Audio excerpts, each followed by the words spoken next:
And so, my boys, we are back. Hopefully for the final round of Planet Purgatory, Chapter 39, the legendary Chapter 39. Howdy to everyone in the chat. Howdy, Tyler. Nice to see you here. Fine Free Fine is here as well. Hey, River King. Nice. How's the weather over here? It's supposed to be hot, but it's nice and cloudy and overcast, so that's always good. Oh, damn. Fine, Free Fine, you're sitting in Miami airport. Okay. Let's do it. Hopefully you'll be able to escape from Miami after this. But let's go. Let's jump right into it, guys. We got a lot to get through. Let's plow through this. So, we left off on Analma Boy. I believe we were talking about the different levels of creation, the different cosmoses, the different orders, and the different substances that radiate from different levels of order. So any word that ends with oehari and the E has two umlauts on them, that is basically the sperm or the creative radiation of a specific level of cosmos. So, let's jump right into it. Now, my boy, I shall begin by repeating, all your favorites, even the contemporary, are like us, and like all the other three-centered beings of our megalocosmos, such apparatuses for the great cosmic trogo-auto-egocrat, just as the tetartocosmoses were, from whom arose the first ancestor. So hold on a second. So megalocosmos is all of the cosmoses as one. So we're exactly the same as all the other three-centered beings, at least in principle. Such apparatuses for the... So we are, as in that we are all, in the end, we are apparatuses. Just a second. Hello, Beal. Sorry,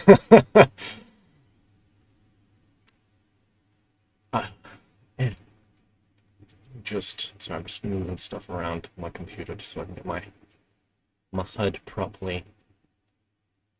Just shrink OBS a little bit. And we're back. Hey, Voices from the Wilderness. So, now, so we're apparatuses for the principle, for the cosmic law. So the trogo-auto-egocratic principle, just as the tetartocosmoses were. So tetartocosmos is a higher being body, specifically the astral body, where from whom arose the first ancestors of the now existing beings, as well as the beings now existing everywhere. So, is this like... I have a feeling, because, you know, Gurdjieff isn't necessarily a fan of evolution, like a lot of occultists back then. They really have this emanation, this things condense or crystallize down from the cosmos, and it seems like he's saying here that the tetartocosmoses, or astral bodies, or some kind of higher being structure, condenses and created the first men. So the first men, hey, Ghoul in the chat, the first men were basically really solid crystallized astral bodies, which kind of fits into the theosophical thing of like the first race being the protoplasmic race, or the first men were kind of like genderless, almost like see-through, and they could fly and they didn't need to eat. They would just absorb the sun's rays, and they were kind of indestructible and were immune to like fire and ice. They were basically like gods, except technically mortal, like they had a limit to their age span.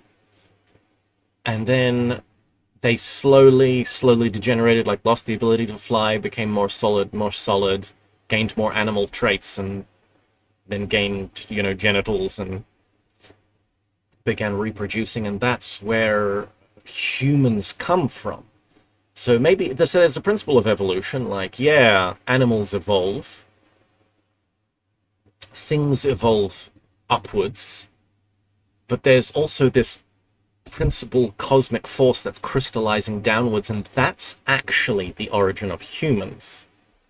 So the reason why we have DNA of apes, Gurdjieff explains, is because post-Atlantis, we crossbred with apes, basically, or apes were a degenerated form of humans that then crossbred with some humans, and now everyone has a little bit of that in there.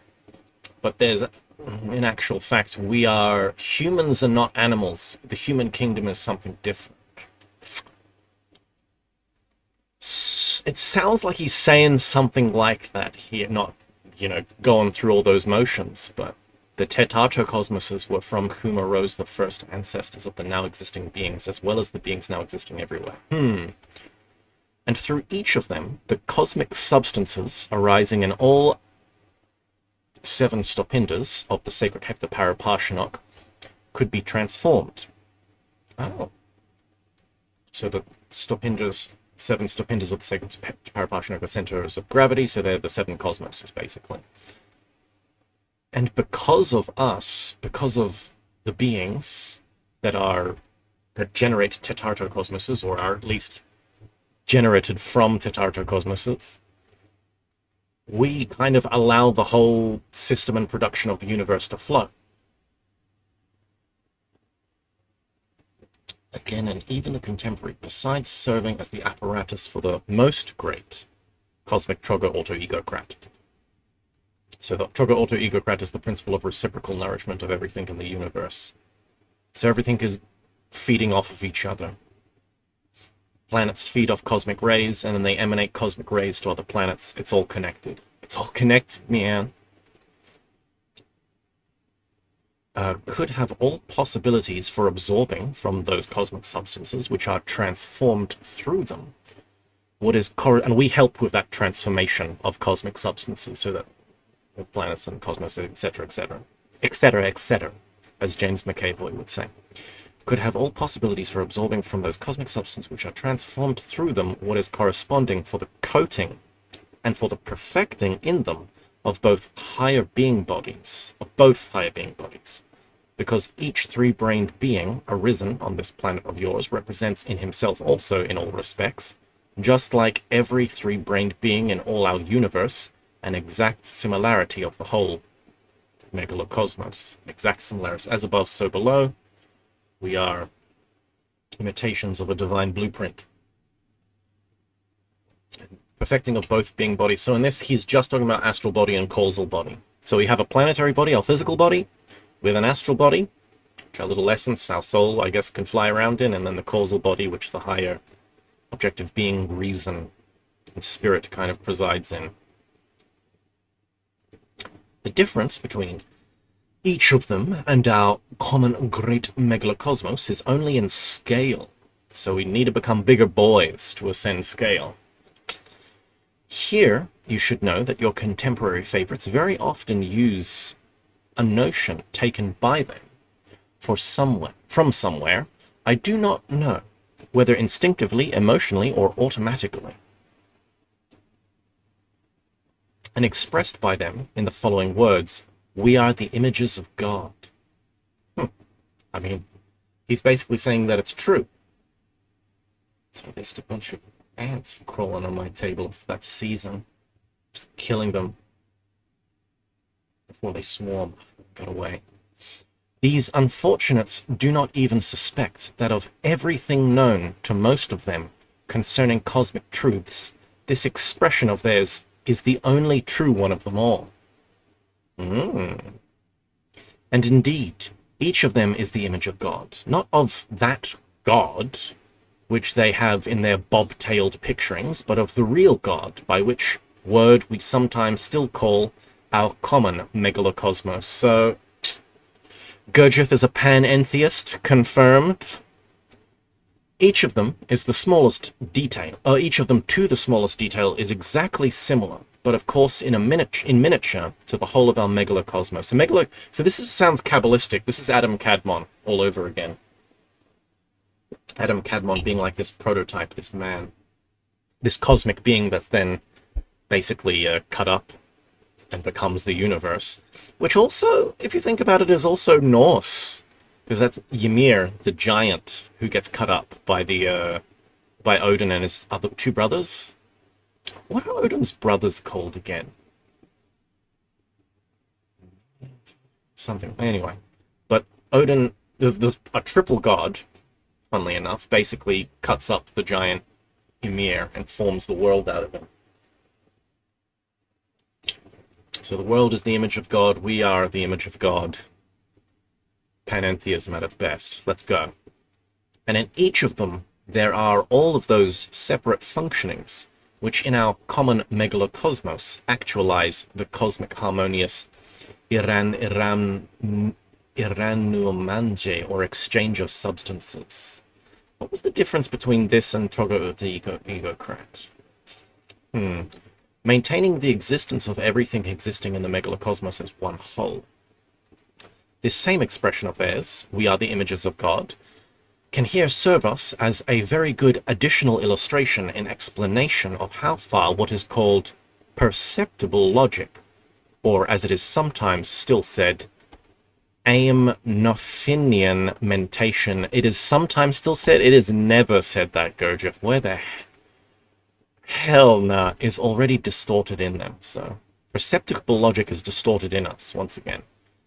Our reason has become retardation. Although this expression corresponding to the truth exists there among them, yet concerning the consideration of its exact sense, as in general concerning every short verbal formulation, they at best always express with their strange short-sighted mentation. Iran Umanji, so True River King in the chat saying everything eaten and being eaten. See, I thought that was the definition of the Trugger Auto Ego crap. Pardon me. Yeah. Or is Trugger Auto Egocrat more cosmic and Uran Umanji just eating? Am I tripping? Am I tripping, True River King? Maybe I gotta look up my Gurdjieff stuff again. We gotta start again, guys. We're going back to the beginning. Strange short-sighted mentation. Even if they should wish their whole common presence actively and sincerely to reveal their inner representation and essential understanding of this expression of theirs, something as follows. Good, if we are images of God. So True Rivigan says Trugger Auto Egocrat is the diatonic octave. Okay, so it's just the vibration? Huh.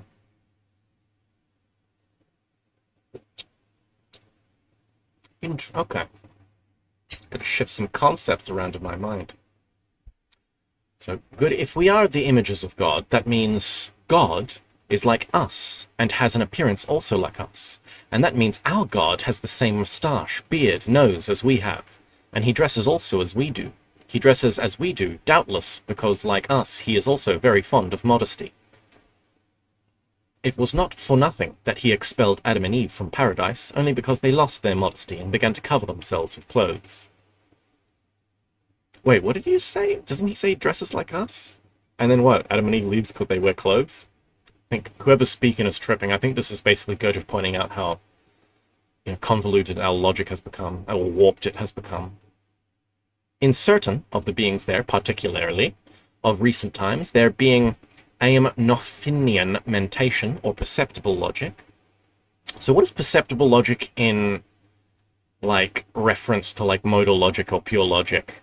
Is it just, basic common sense logic? Is that what he's saying by perceptible logic? Has already become such, it would make sense. Most people's logical, reactionary logic is definitely wanting. Polynoia is metanoia plus polygon. Lamal. Hey, Blue Eyes in the chat. Sorry, I didn't notice that Dylan was here. Welcome, Dylan. Has already become such that they can very clearly see this same God. I was thinking about, you said polygon there, I was thinking about Pokemon the other day. If I ever wanted to, do some crazy, what do you call it, alternate reality game? I want to, do something with numbers and they all correspond to Pokemon. Well, that's how I'll leave my message when I like disappear from the world. It'll just be like a Pokemon, and then you got to look up the different like the number in the Pokedex, and then like correspond the numbers in the Pokedex to like Bible verses, and then figure out where I am. That would be great.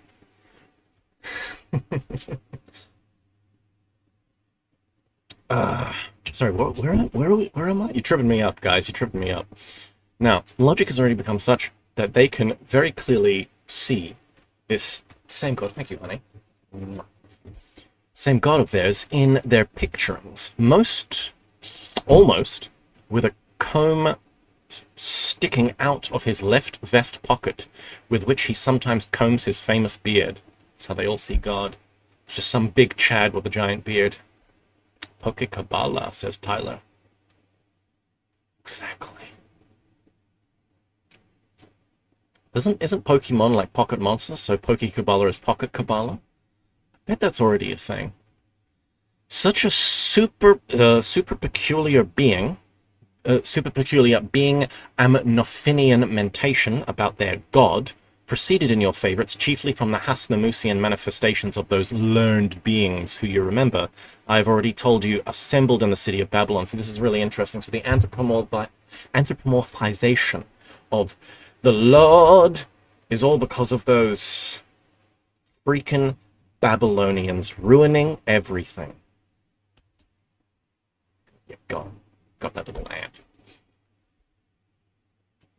Because I think, like, the idea of God just being a dude sitting in a chair in the clouds has, like, ruined. It has been a disaster for the human race. You know what I mean? And you kind of, it's hard. And then like, a lot of people who are atheists nowadays are like, oh, so you believe there's a man in the clouds? And it's like, no, I don't. And it's like, you're just as bad as the people who think they do, because you have to minimalize the absolute into something that you can comprehend to negate it. And it's like, bruh, you're not even close. So, I get it, bruh. I get it. Those goddamn... So I'm just reading the chat. Everyone's talking about Kabbalah Pokemon now. Kater, I choose you. That's pretty funny voice. It's pretty funny.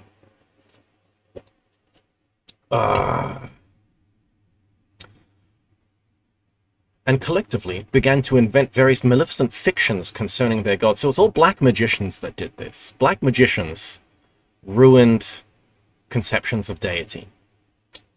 Motherfrickers. I will never forgive the Black Lodge. Which were afterwards, by chance, widely spread everywhere on that ill-fated planet.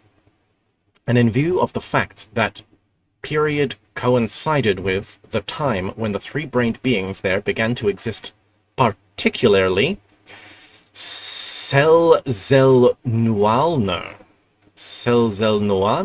I particularly passively cheat. Is that what that means? That is not a passive word, Gurdjieff.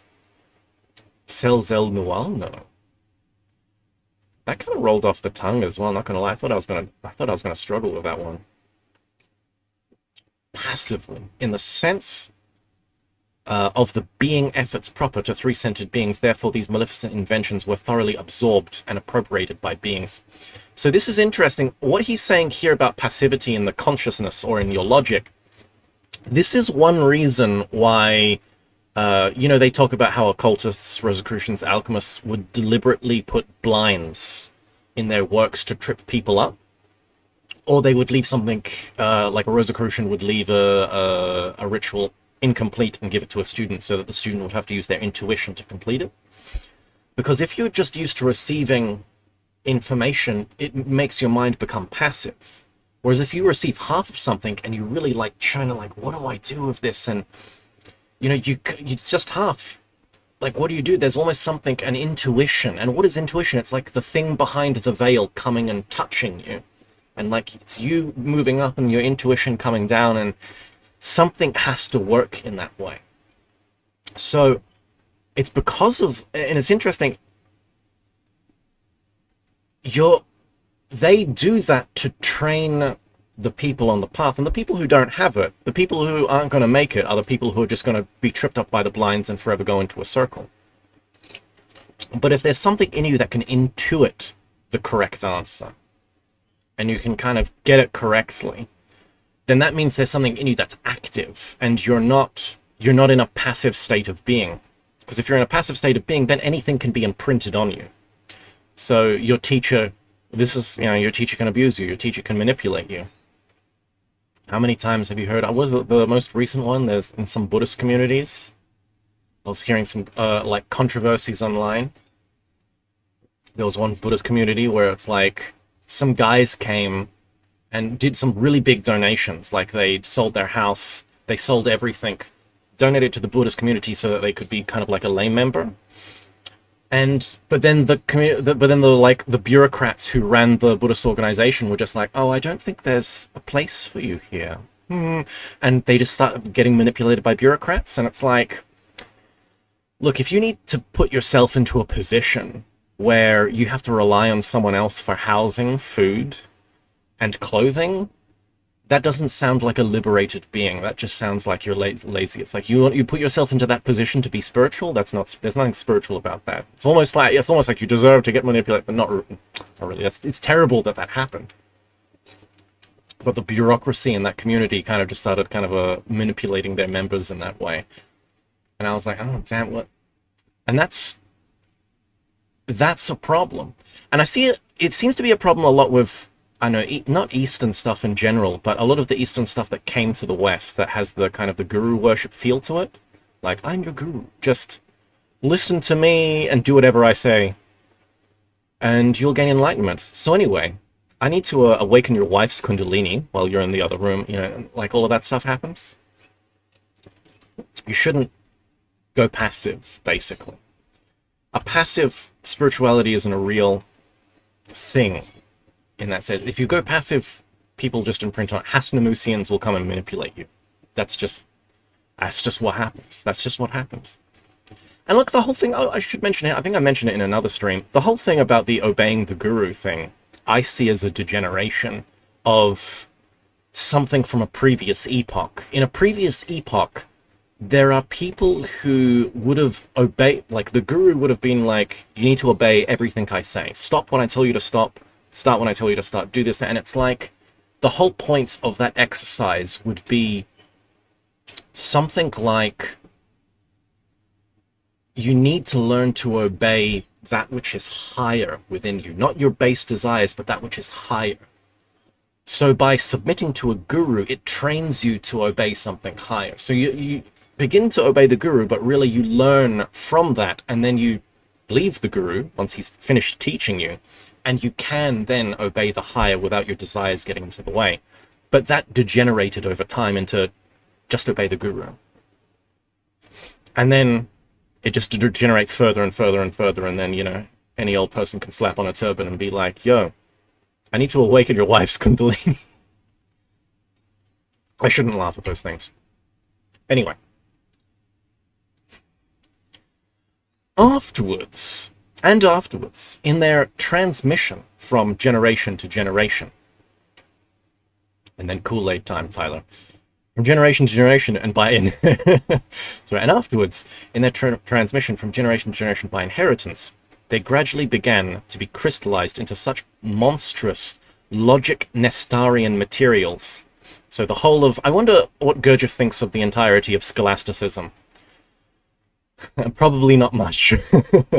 With the results that in the psyche of the contemporary three-brained beings, there began to proceed such an already exceptionally distorted being Nothinian mentation. Pardon me.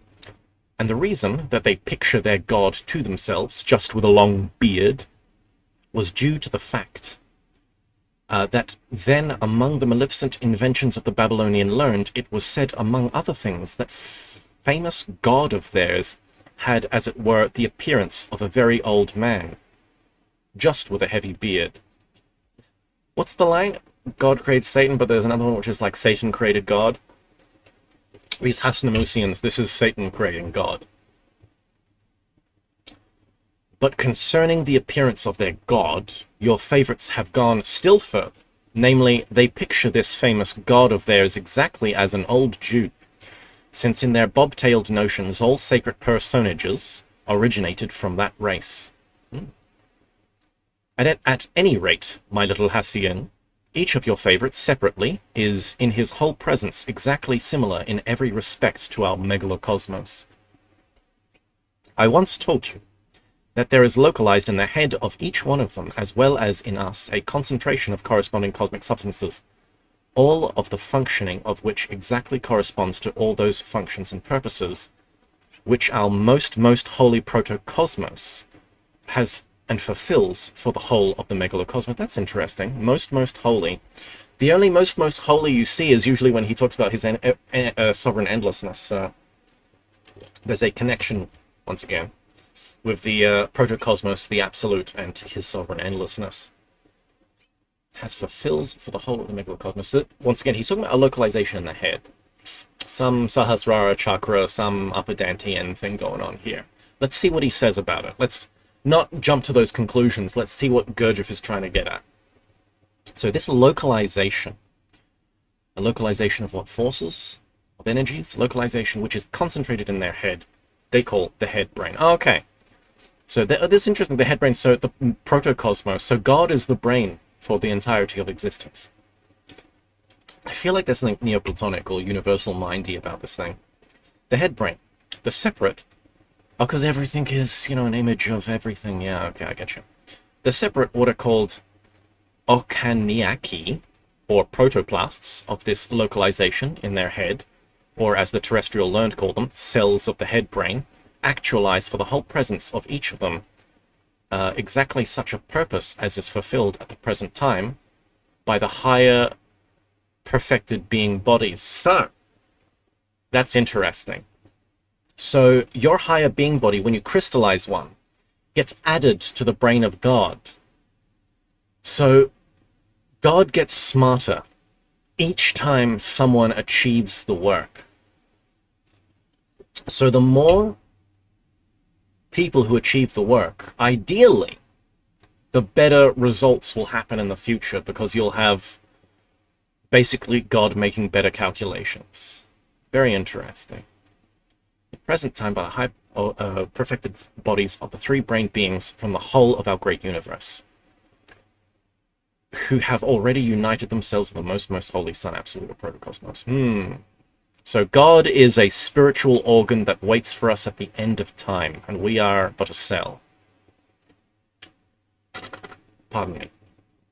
When these higher parts of three-brained beings, who are perfected to the corresponding gradation of objective reason, get there, they fulfill precisely that function of the Okianiki, or Okaniaki, or cells of the head brain, for which function, as I have already said, our uni-being common father endlessness condescended at the creation of the now existing world to decide to use for the future those coatings who obtain independent individuality in the tetrartocosmoses as an aid for himself in the administration of the enlarging world.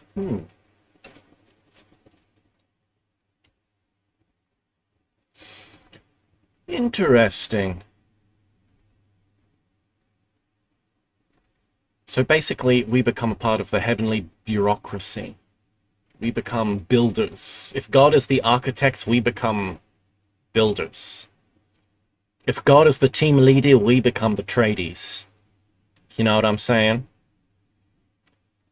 But funnily enough, Jesus Christ, how they say son of the carpenter, apparently, not sure if I've mentioned this in previous streams, apparently that's a mistranslation, deliberate choice. In the original Greek, the term was tekton, which just means builder. Kind of makes you think of masons, builders. But the meaning of builder is like, just a guy, on the street, like laying bricks or laying a slab of concrete. That's what Jesus was. He was the son of a builder. Whereas in ancient Greece, that wasn't too bad, but the Romans, it was kind of like, builder. Ugh. Whereas a carpenter, you can kind of get away with, like a carpenter, oh, he's an artist. And, that was more acceptable to the Romans. So it's interesting that that's what we become. We become builders, while God is the architect. Further, in each of them, in their what is called vertebral column. Ooh. Another concentration was localized called the spinal marrow. People popping off some celebrations in the chat there. Howdy, howdy, Christmas is almost here. Spinal marrow, in which there are precisely those what are called denying sources, which actualize in their functionings in relation to the parts of the head brain, just such fulfillments as the second-order newly arisen suns of the megalocosmos actualize in relation to the most holy protocosmos. So our spinal marrow is basically what second-order suns are to the megalocosmos. And now we've got hearts in the chat. Is that my honey? Hello, honey. It must, without fail, be noticed that in former epochs, there on your planet, your favorites knew something about the separate particular functionings of the parts of their spinal marrow, and they even knew and adopted various mechanical means for action upon corresponding parts of the spinal marrow of theirs, during those periods when some disharmony or other appeared in their, as they express, its psychic state. And there's a lot of emojis in the chat. It's got to be my wife. It's got to be my wife. Hi, honey. But the information relating also to this kind of knowledge gradually evaporated. So we had some kind of knowledge about the spine and understanding psychic state. So it makes me wonder if this is his dig at chakras here. Because I also have, what would you call it, a not very high opinion of chakras anymore. I used to be a chakra enjoyer, but now I'm just like, most of the stuff we get is like really bad secondhand. And it just gets worse and worse because, you know, people channel a dolphin spirit and then talk about like how new chakras are coming into humanity, and then I lost a chakra came off of me or something, or, you know, there are like higher chakras in the aura, and if you're enlightened, those ones activate, and sometimes like you activate those early, and like all of that stuff is absolute crap, 100%. So I can see him kind of getting a little, oh, and yeah, chiropractics as well, Tyler. Could be a dig at that. Oh, hello. Funny you mentioned spinal marrow, says Dylan, because I just boiled up pork and turkey necks. Hell yeah. And am currently drinking the broth. Why would anyone do that? I mean, bone broth is good, bro. Bone broth. That's the elixir of life. But anyway, spinal adjustment. So some kind of spinal techniques to induce spinal states. I remember ages ago, some Chinese guy, I was talking to him and we were talking about funky documentaries, because I was like, you know, you see, because I was talking about how you see weird documentaries in the West that are like, you know, this great mystery, blah, blah, in this place. And it's like, surely other countries would have those documentaries, and would they have stuff that we don't have? And I was asking this Chinese guy about it. It's a friend of my dad's, and the Chinese guy was like, oh yeah, and he just randomly told me this one documentary he saw as a kid where they went into like the hills of China and interviewed this guy who claims that he was from some ancient lineage of something, and he was the last holder of this knowledge, but it was like a spinal adjustment thing, and he was like a farmer, because that was just like he ended up on a farm, and he was like, yeah, check this out. And he could go up to pretty much any animal and would like touch the spine and hit certain points, and the animal would just go to sleep, just poof. And then he'd touch it and like kind of revive it, or he could paralyze the animal so it would just go completely still. And he said, yeah, it's this whole kind of science and blah blah. But I guess he, you know, this is, and I'm telling you this now, but this is a trust me bro, source trust me bro, because it's like I heard this years ago from a friend of someone else, you know, my dad, who came from another country and claimed they saw it as a kid. So, you know, I don't know about that, but it's just, I awoke in my mind palace because the thing about spines and psychic states came. Just reminded me of that. But anyway, so the whole thing is the knowledge evaporated about the psychic centers on the spine. And although your contemporary favorites know that certain particular concentrations are in the spinal marrow of theirs, in this spinal marrow of theirs. Yet, of course, they have not the slightest notion for what function they were designed by great nature, and in most cases simply name them brain nodes of the spinal marrow. Okay, so he's just talking about nodes then. It's interesting. I'd like to look some stuff up about that. That'd be interesting. Endocrine systems and whatnot, and parasympathetic nervous systems. It's all interesting. It's all interesting. Brain nodes. Well then. No more boys. Just a well then.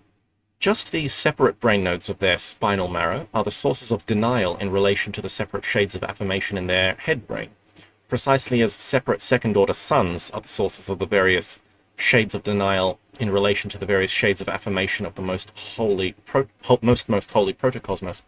Very interesting. So, in us are the three forces, denying and reconciling. Sorry, affirmation and denying and reconciling. The positive force is emanated by our head, and the denying force, the negating force, is via the spine. It's really interesting. So where's the reconciling force? Let's see what he says. And finally, just as in the megalocosmos, all the results obtained by the flow of the fundamental process of the sacred heptaparaparshinok, from the affirmation of the most holy protocosmos, and from the various shades of denial of the newly created suns, began to serve thereafter as a reconciling principle for everything new arising and already existing. So in them also there is a corresponding localization for the concentrations of all results obtained from the affirmation of the head brain, and from all the shades of denial of the spinal marrow, which results afterwards serve as a regularizing or reconciling principle for the functions of the whole common presence of each of them.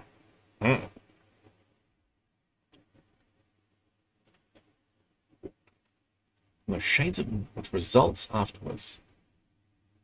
Well, hold on a second. Where's the reconciling principle? Is the reconcile... So, wait.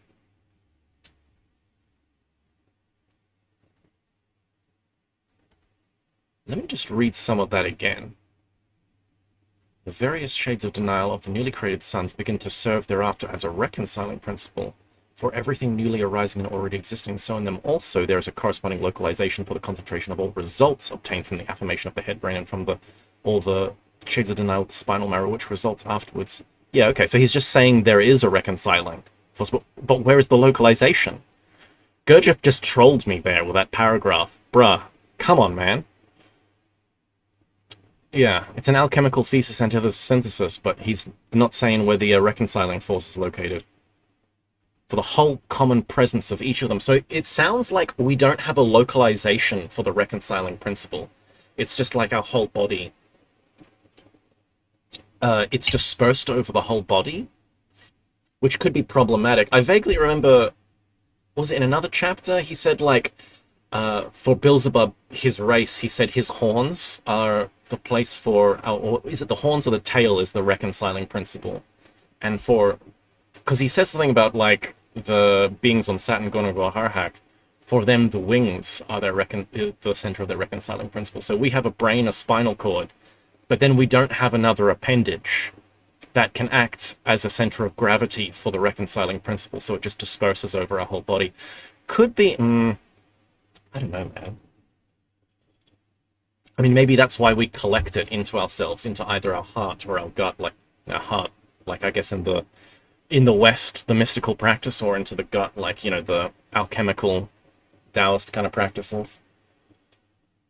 Something. Interesting.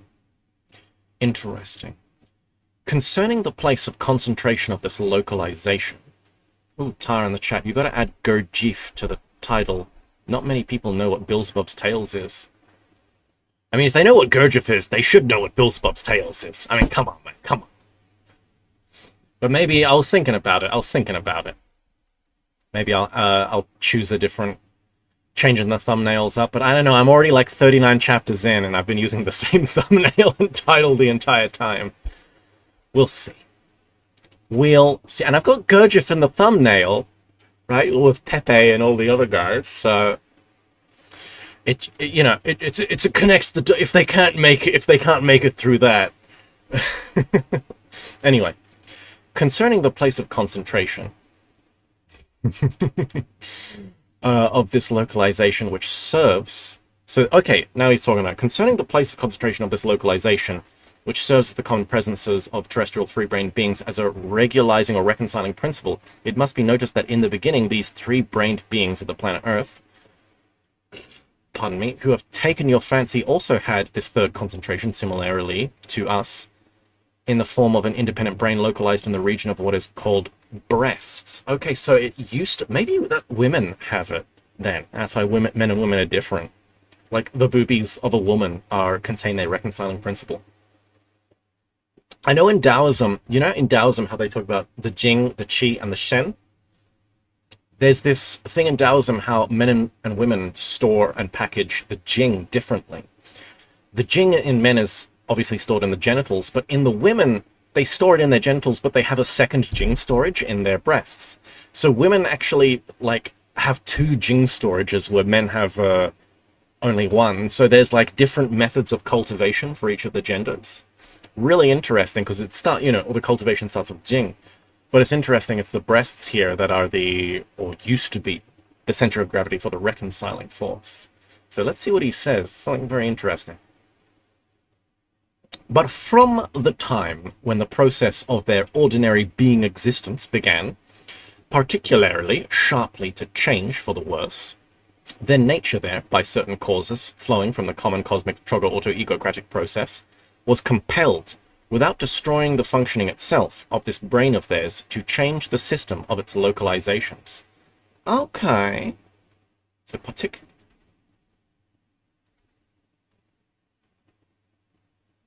So and that's why it always trips me up, the trogo-auto-egocratic process. You're saying it's the diatonic process, what is it, cosmic, symphony, the diatonic thing, right? True, Viking, you're in here. I thought but I mean, isn't that just the law of the Heptaparapparshinok? Anyway, man, tripping me up. Anyway, so something went wrong is the main thing. And without destroying the entire functionings of our beings ourselves, it just had to change the system of localization. That is to say, she gradually dispersed the localization of this organ, which had its concentration in one place in them, into small localizations over the whole of their common presence, but chiefly in the region of what is called the pit of their stomach. Okay, interesting. This is getting very Taoist, isn't it? The totality of these small localizations in this region, they themselves, at the present time, called the solar plexus, or the complex of nodes of the sympathetic nervous system. Very interesting. It's interesting that he mentions as well, it's kind of... Mwah. See ya, honey. She's going out. Oh, okay, that's funny, that's funny. The hearts are from my stepson.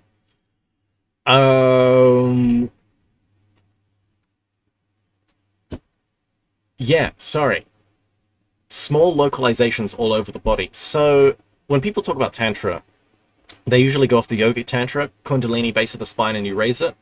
Or maybe they know the Taoist version, where it's more like there are kind of certain places where you focus. But there's also Tibetan Tantra, or Tibetan alchemy. And Tibetan alchemy, it's completely different. There's no... Well, I mean, there is Kundalini at the base of the spine, but that's not where you focus. The Tibetan Tantra uses a system called the five... Is it 5 winds or 4 winds, actually? I'm not an expert at this at all. Any what is it, Vajrayana Buddhists in the chat, help me out here.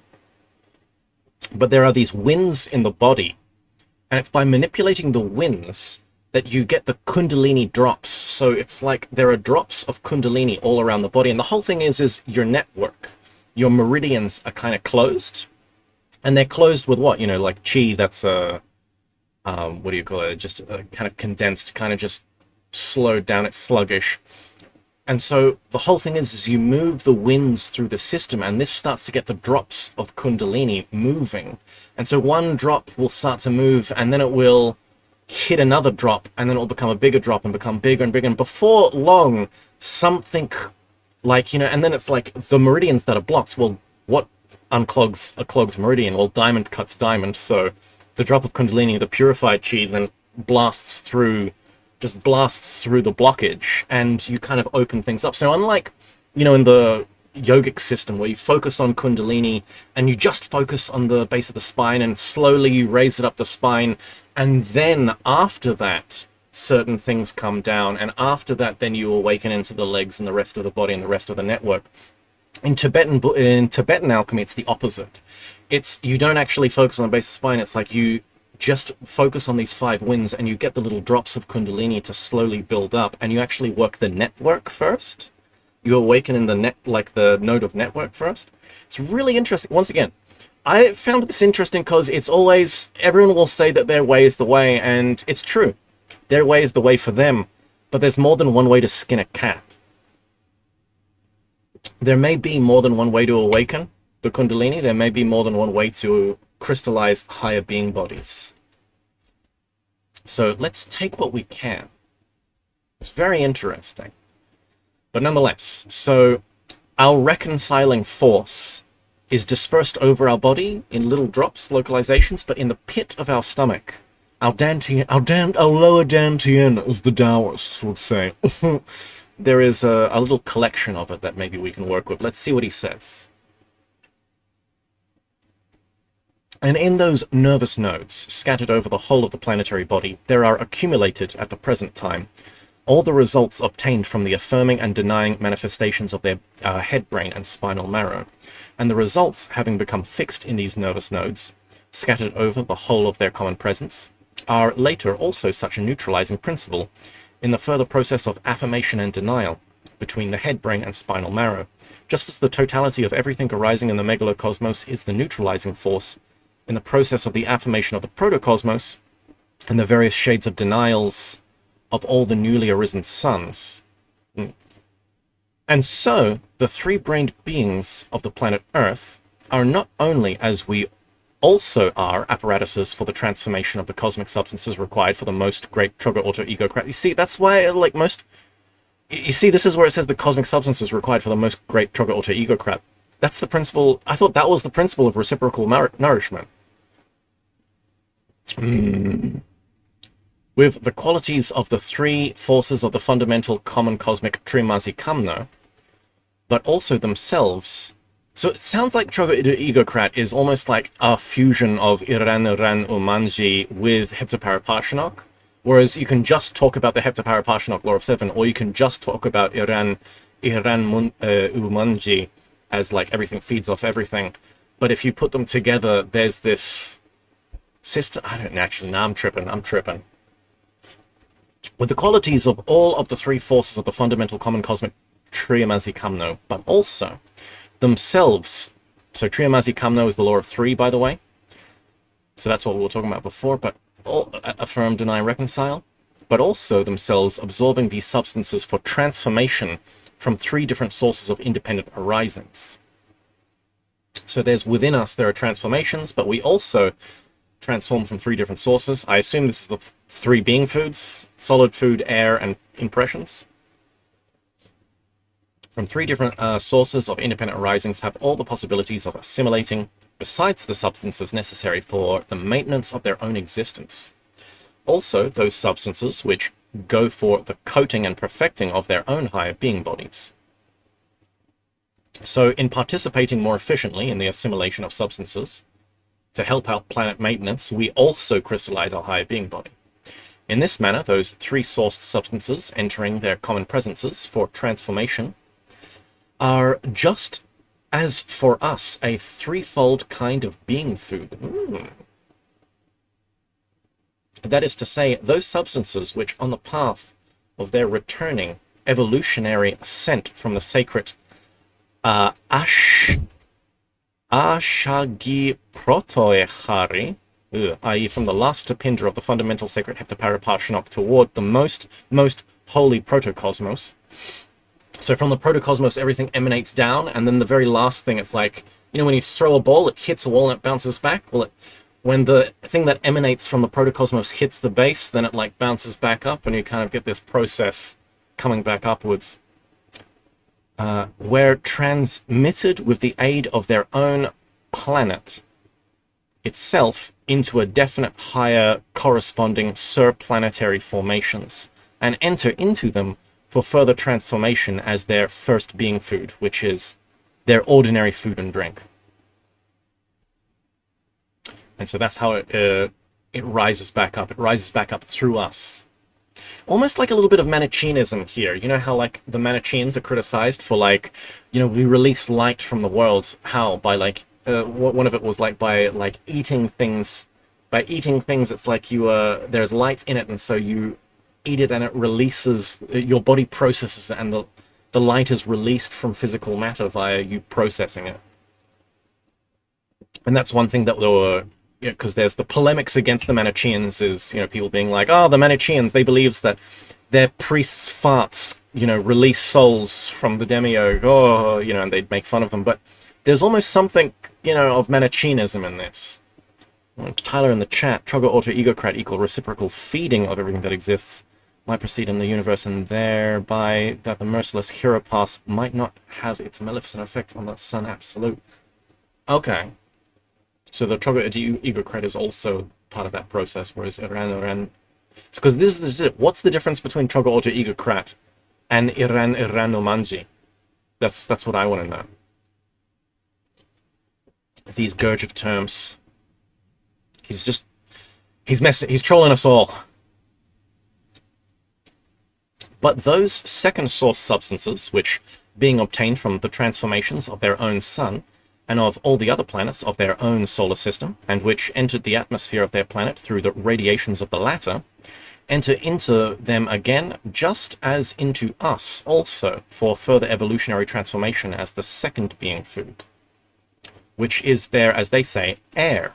So, food and drink is first, air is second, by which they breathe, and these substances in their air just serve for the coating and maintenance of the existence of their second being bodies. So doing pranayama, doing Wim Hof will help you crystallize your higher being body. And finally, the first source substance, which for them as well as for us are a third kind of being food, serve both for the coating and for the perfecting of the higher being body itself. So the causal body really is made through causes, through transformed impressions, through awakened consciousness. Well then, it was in relation to those sacred cosmic substances that those sorrowful results occurred among your unfortunate favorites, which flowed and still continue to flow from all the abnormalities established by them themselves in the ordinary process of their being existence. Although the substances also of this higher being food continue to enter into them also until now, yet they enter particularly into the beings of the present time already only spontaneously, quite without the participation of their cognized intention. So cognizance is conscious experience.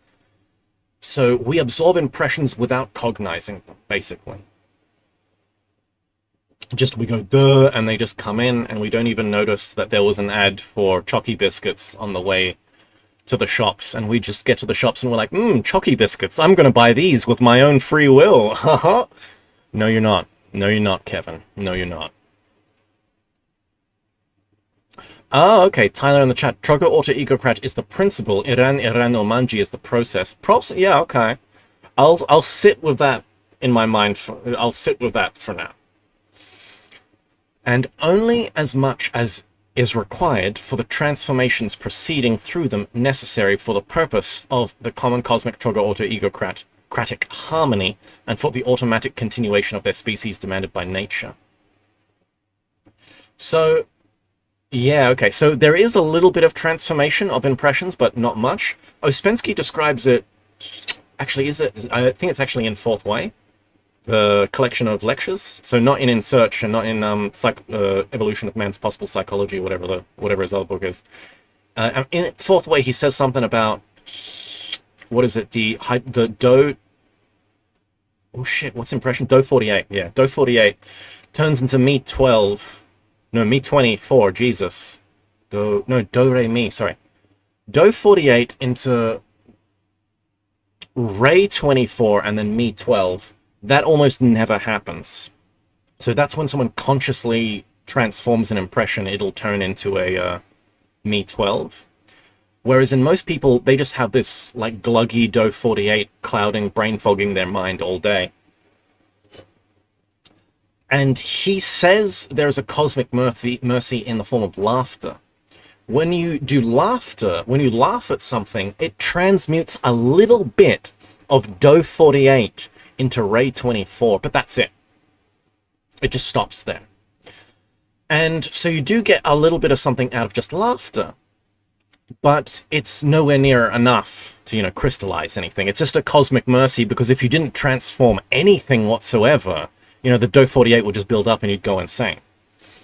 So even though like laughter is nowhere near the level of self-remembering, there is a little bit of transformation automatically. Now, when the abnormal conditions of ordinary being existence were finally fixed, actually, does he say that in Search? I can't remember. Anyway, I gotta reread some Ouspensky. Being existence were finally fixed there, in consequence of which there disappeared from their essence both the instinctive and the intentional striving for perfecting. There not only disappeared in them the need of conscious absorption of cosmic substances, but even also the very knowledge and understanding of the existence and significance of higher being foods. Yeah, so this is interesting. We used to have traditions that would intentionally embed in us the meaning to perfect ourselves, and it also used to be an instinctive impulse. Neither of those things exist anymore. We don't have an instinctive impulse to perfect ourselves, nor are there institutions dedicated to that, or proper. And I'm sure there are ones that'll teach you how to be an epic entrepreneur, bro, but that's not self-perfecting. At the present time there, your favorites already know only of one, the first being food, and they know about that only because in the first place. So this is interesting. This is in the times before Wim Hof, I guess. There was another book, what is it, by Christopher Nestor or something, called Breath? And that was made its rounds. It was pretty big. I saw his interview with Joe Rogan. It was really interesting. They really have they've come a long way in breathing philosophy, I guess. You can make a mental storm, you can make a brainstorm through focusing your hatred upwards. Defense the eye from scrying. Yes, exactly, Blue Eyes. So I'm just reading chat. Fine Free Fine says, there's a Rosicrucian video in a playlist on your channel. I was listening to it today. Something, Archangel Michael meditation yoga to actually perceive and recognize. Really? Oh, really? Okay. I gotta check my public playlists. Anyway. So, it's interesting. So he's basically talking about how we only know about the first being food. Not necessarily anymore. But anyway, even without their wish, they could not help knowing about it. And secondly, the process of it, of its use, there has already become for them also a vice, and occupies an equal rightful place alongside other of their weaknesses, which were gradually crystallized in them as consequences of the properties of the maleficent for them organ Kundabuffer for them. Does that mean Kundabuffer isn't maleficent for other people? But yeah. R.I.P. So Gurdjieff confirmed. Gurdjieff confirms vegans are the results of Kundabuffer. Gurdjieff confirms it. Ta in the chat says, by the way, I caught the first 20 chapters of the recording so far. Jesus, you've been working your way through. Way more useful than something like an audiobook of this clusterfuck. Nice to catch it live, finally. No problem, Ta. Glad you could make it. And Merry Christmas in a couple of days. I think it was like 7 days till... No. 10 days till Christmas? Something? Gluten-free people too, says Tyler. Yes. They're all products of the Kundabuffer. Now, up to this time, not one of them has yet even become aware that in this first being food there are substances necessary almost exclusively only for the maintenance of the existence of their coarse planetary body alone, which is a denying source, and that the first being food can give almost nothing for the other higher parts of their presence. Oh, vegans who think they're spiritual, get dunked on by Gurdjieff. As for those higher cosmic substances, of which a certain quantity must, as I have already said, necessarily be transformed through them for the continuation of their species and for the maintenance of the general harmony of the common cosmic Ansanbaluiazar, your favorites at the present time have no need at all to trouble their inner god, self-calming about it. So we have an inner god called self-calming, which pacifies us, since it is already done in them, as I have already said quite spontaneously, without the participation of their own cognized intention.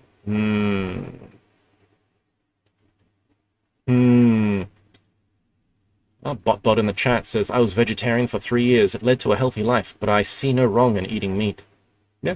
Same with veganism and all that stuff. Look, our food is so terrible nowadays that if you do go on some kind of diet and cut things out, you will probably get healthier and live a better life. Like, for reals. It's just not gonna liberate you spiritually.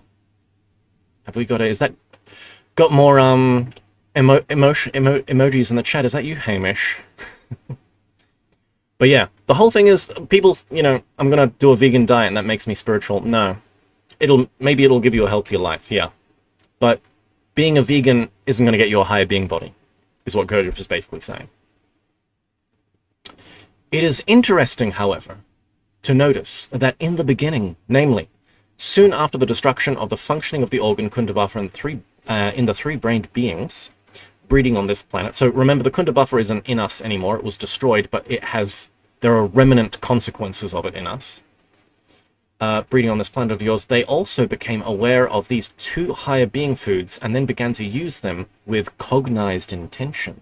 And certain beings of the continent Atlantis, Atlantis gets a mention again, woo, of its latest period, and even began to consider these same processes of the absorption of these higher being foods as the chief aim of their existence. Botbot says, I guess people will do anything to connect with higher power other than give up worldly desires. Yes. Yes. The beings of the continent Atlantis then called the second being food Amarlos. Not to be confused with Anulios, the moon. It's Amarlos, second being food, i.e. the breath, which meant help for the moon. Help for the moon. And they called, I guess that's why it's similar to Anulios. That's interesting. And they called the third being food the sacred Amarhudan. And this last word then signified for then help for God.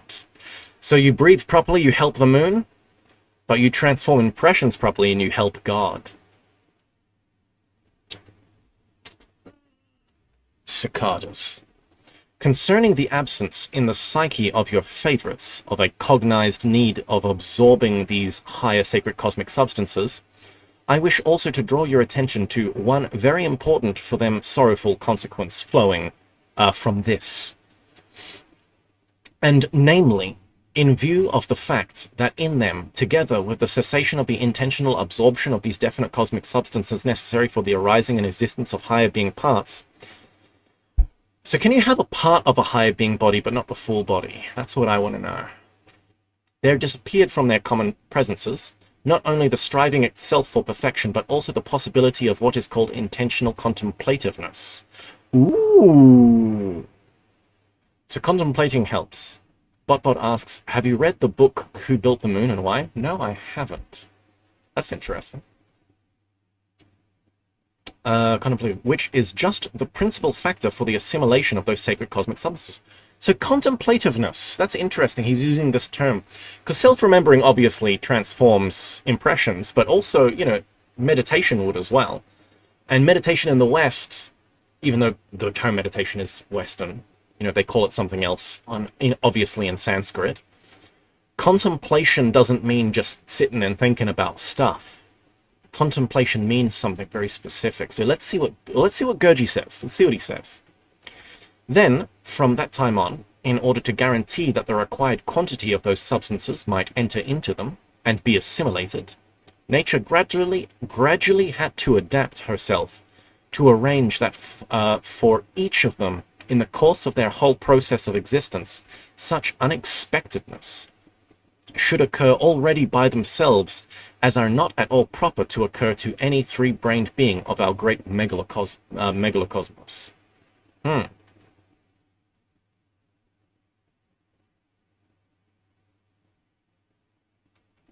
So, does that mean nature just organizes random accidents to happen to kind of shock us into contemplating? That's interesting. I remember, like, being in, like, a little, circle group, circle time, and some people were, like, talking. They were talking about, growth, personal growth. And someone asked the question of, can you grow without pain? And the group had a little chat, and the thing that was arrived at was, technically, yes. Because what actually makes you grow is comprehension. Like, as a person in life, like, if you look at yourself now, you look at yourself in the past and you're like, man, that guy was an idiot. Like, when you're 10, you look at yourself as a 5-year-old or 7-year-old and you're like, man, I was dumb back then. And then when you're a 15-year-old, man, I was dumb when I was 10.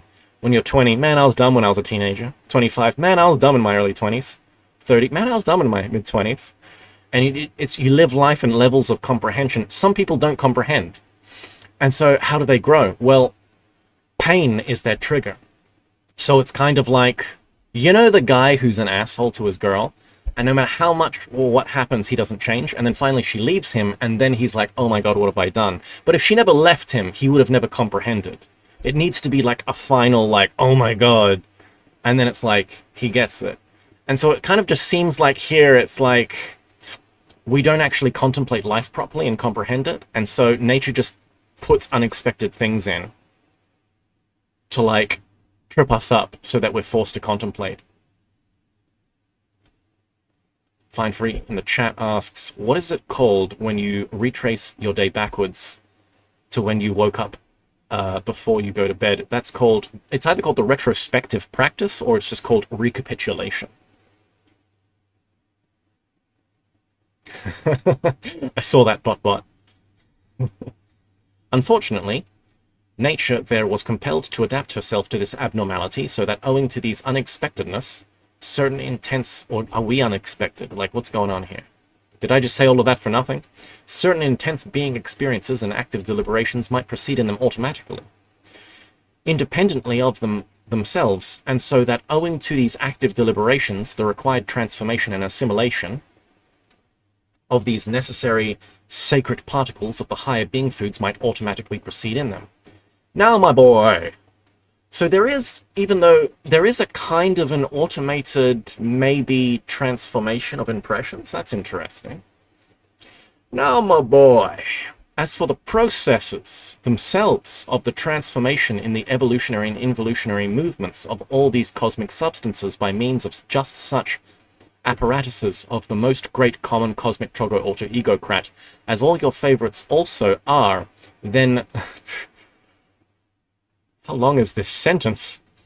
Then those transformations proceed in them as well as in us, and in general in all large and small cosmoses of our common megalocosmos, strictly according to those two same chief fundamental cosmic laws, namely according to the sacred Heptaparaparshinok and sacred Trimazikamna. My boys. So if you have a pain-free life, you can't ever ascend? Depends how good you are at contemplation and comprehension.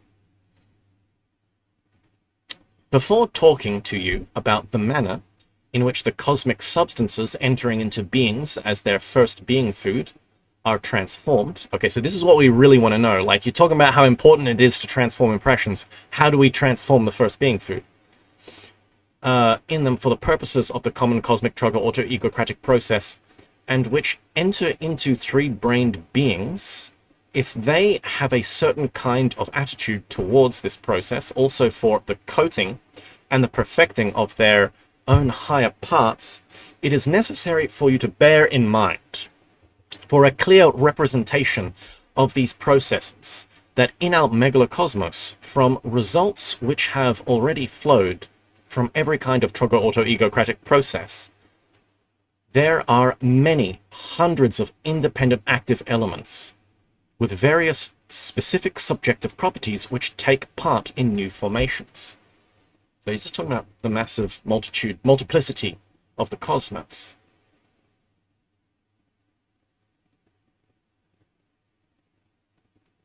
There's something to bear in mind for a clear center.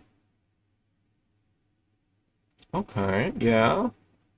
These many hundreds of active elements, with various properties wherever they might be, proceed from the seven stopindas of the fundamental common cosmic sacred heptaparaparshinok, are depending upon the stopinda from which they received their primordial arising, divided and localized according to what is called the affinity of vibrations. Okay, so this is getting very complex. So this is where you gotta understand Gurdjieff's system of, like, hydrogens, basically.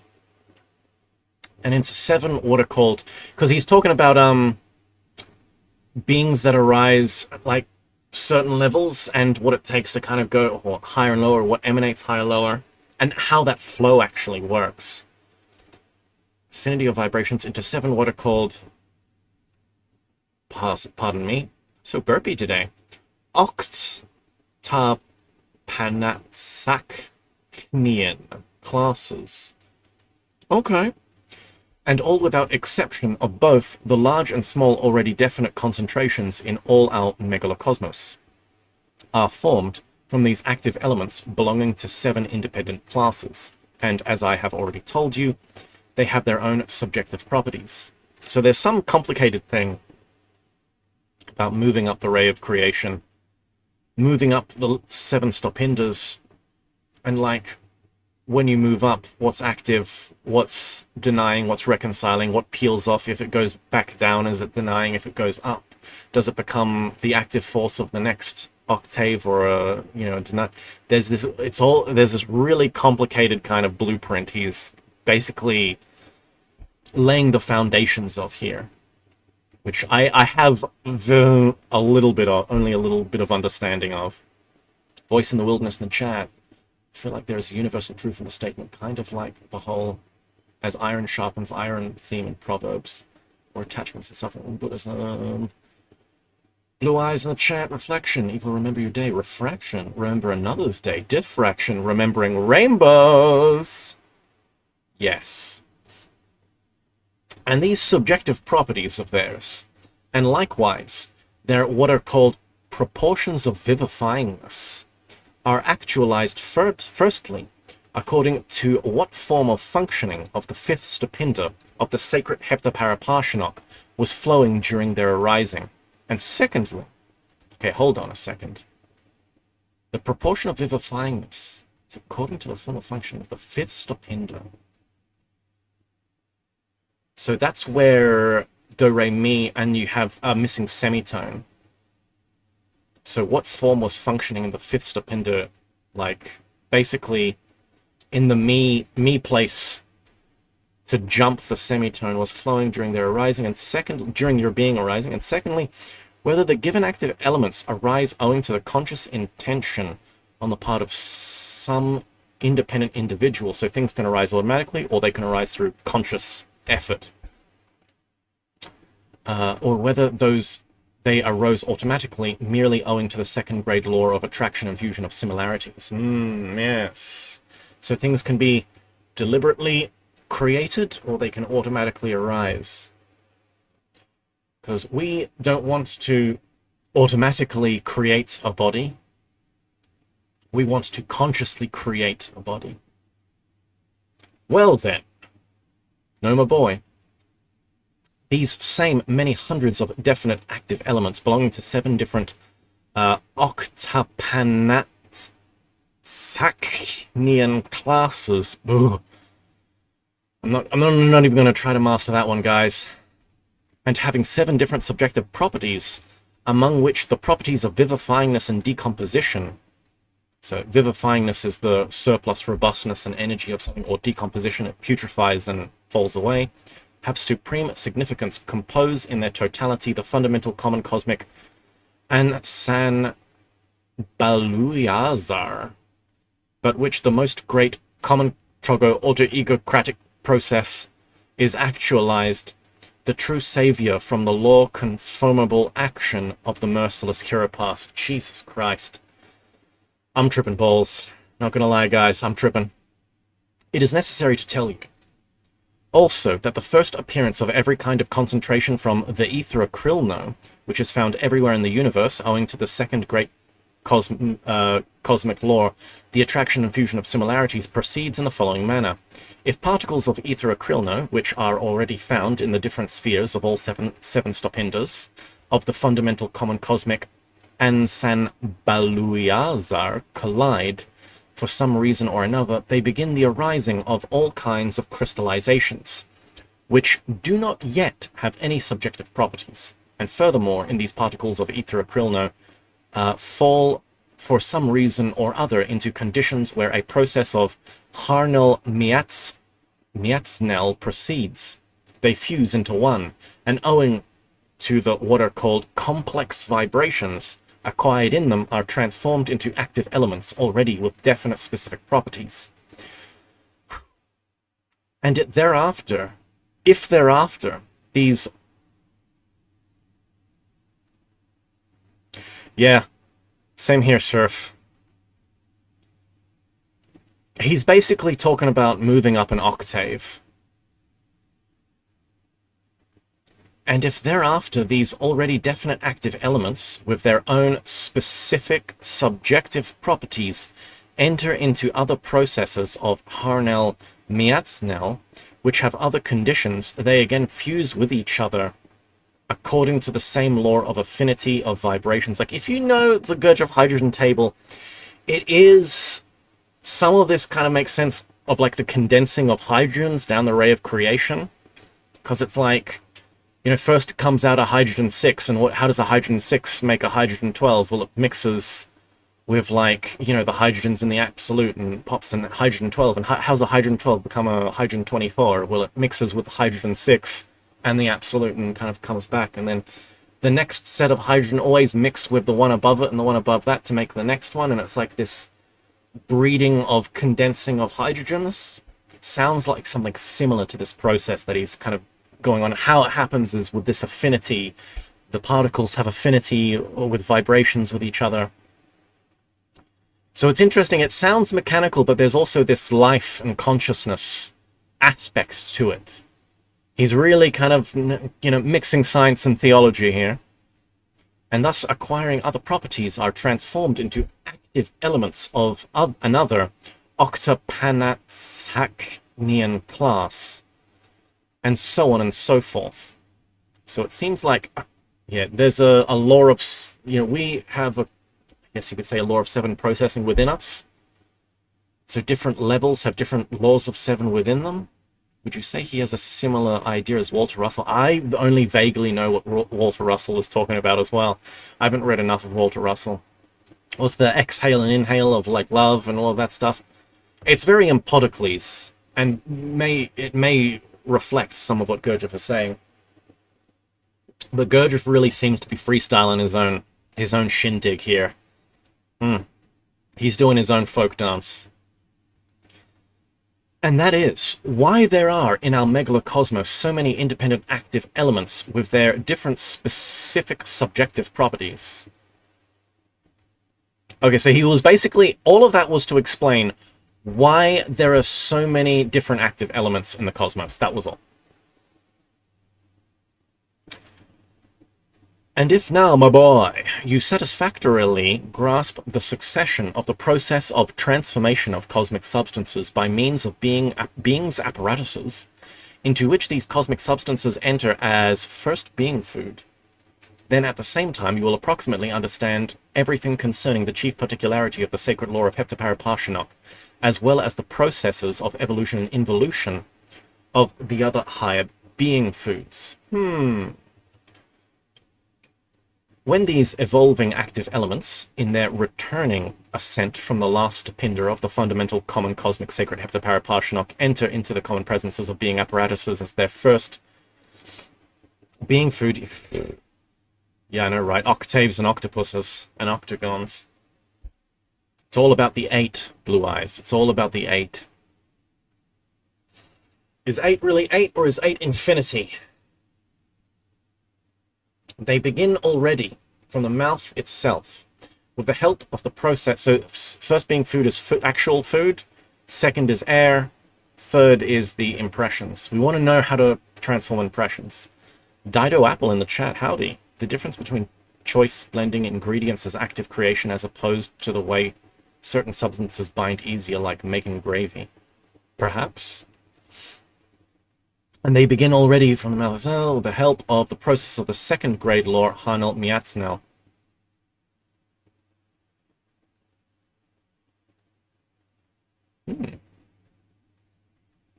Okay. I gotta look into Walter Russell sometime, but now is not the time. That is owing to mixture and fusion according to the affinity of vibrations with the active elements which have already evolved in the presences of the beings and have acquired vibrations corresponding to the subsequent stopinders of the being Heptaparaparshinok, to be gradually changed and are transmuted this time in the stomach of the beings into definite active elements named being protohari, so sexual substance. So hydrogen DO 768 transforms into hydrogen C12, baby. Y'all got to get your you just read In Search of the Miraculous. I swear it will make sense. Which correspond in their vibrations to the ascending fourth stopinder of the fundamental common cosmic Heptaparaparshinok. Okay. From there, this totality, which has the gravity center vibration, gravy center vibration, makes me hungry, of being Proteahari, passing, thanks again only to the process Harnel Miatznel over the whole of what is called the intestinal tract, and gradually evolving, completely acquires in consequence corresponding vibrations, and is this time completely transmuted in what is called the duodenum into being Defterohari. Further, a part of these definite substances of being Defterohari go to serve the planetary body itself and also the local Harnel Miatznel in respect of the newly entering food. But the other part also, by means of a process of Harnel Miatznel of local character, continues its independent evolution and is ultimately transmuted into beings, into the still higher definite substances, which are called, this time, being Triteohari. So I think we can all see where this is going. It's just things so like you get a lot of substance and you burn it all down and you collect the vapor, and the vapor condenses, and then you boil the vapor and it purifies. It leaves like the grime at the bottom, and you collect the droplets of that vapor, and then you boil it again, and it's this constant refining. The universe is an entire alchemical process. And this totality of cosmic substances, temporarily crystallized in the common presences of being apparatuses, which correspond in their vibrations to being Triteohari, have as at the center of gravity place of their concentration in the presences of beings the what is called liver. Oh, hello. Hello. What do we have here? An actual word I understand and can can see. So this is interesting. He's talking about processes in the body, eh? It is just in this place of the being Ansan Baluiazar that the lower Midnell Inn of the sacred Heptaparaparshinok is located, called the mechanico-coinciding Midnell Inn, and therefore the substances of the being Triteohari cannot, only owing to the process Harnel Miatznel, independently evolve further. So he was basically talking about there, as things go up, there's something that's purified upwards, but there's also the stuff that's baked off still gets used within the system. Like there, he was talking about something kind of being pulled off one of the Oharis and going back to help process the being food. And it's like, yeah, well, you eat food and that goes into your body, and the nutrition goes to what? It goes to your blood, goes to your fibers, and goes into your liver. What does your liver do? Produce bile. What does the bile of the liver do? It helps with further digestion of more food then. So there's this whole system going on, which he seems to be alluding to.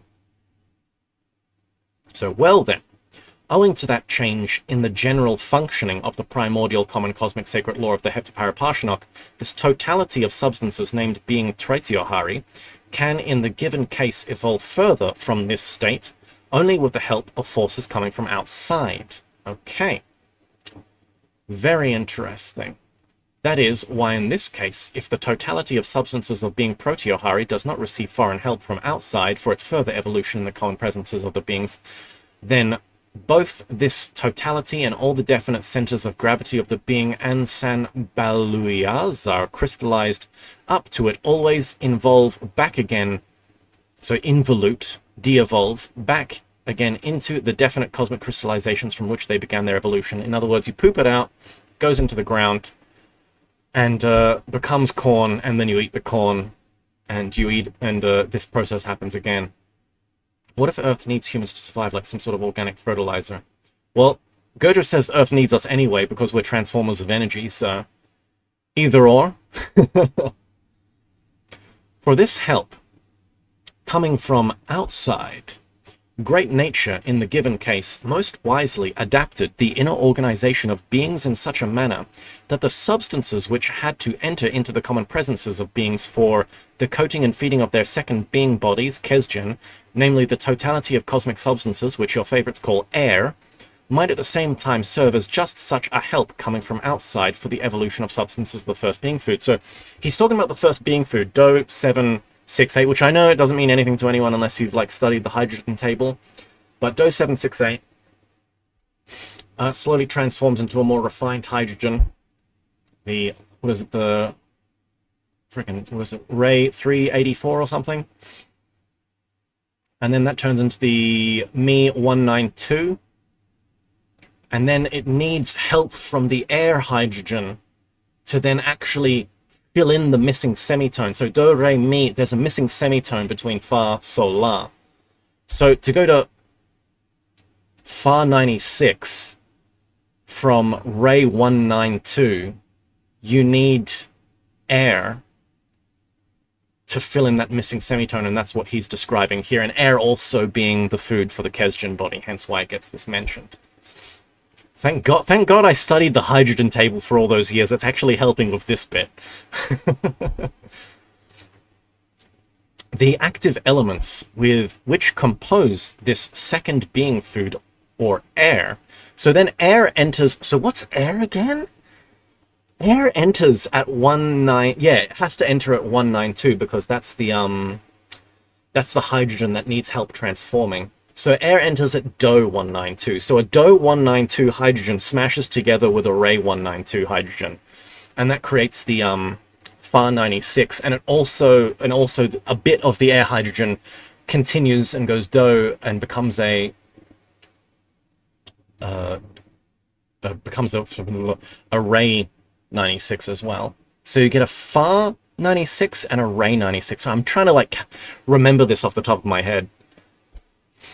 I should just get like a freaking hydrogen table up. Ouspensky.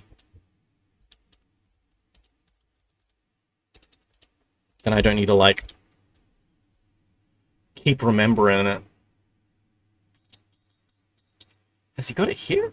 Is this what this is? Come on, bring this to a bigger image.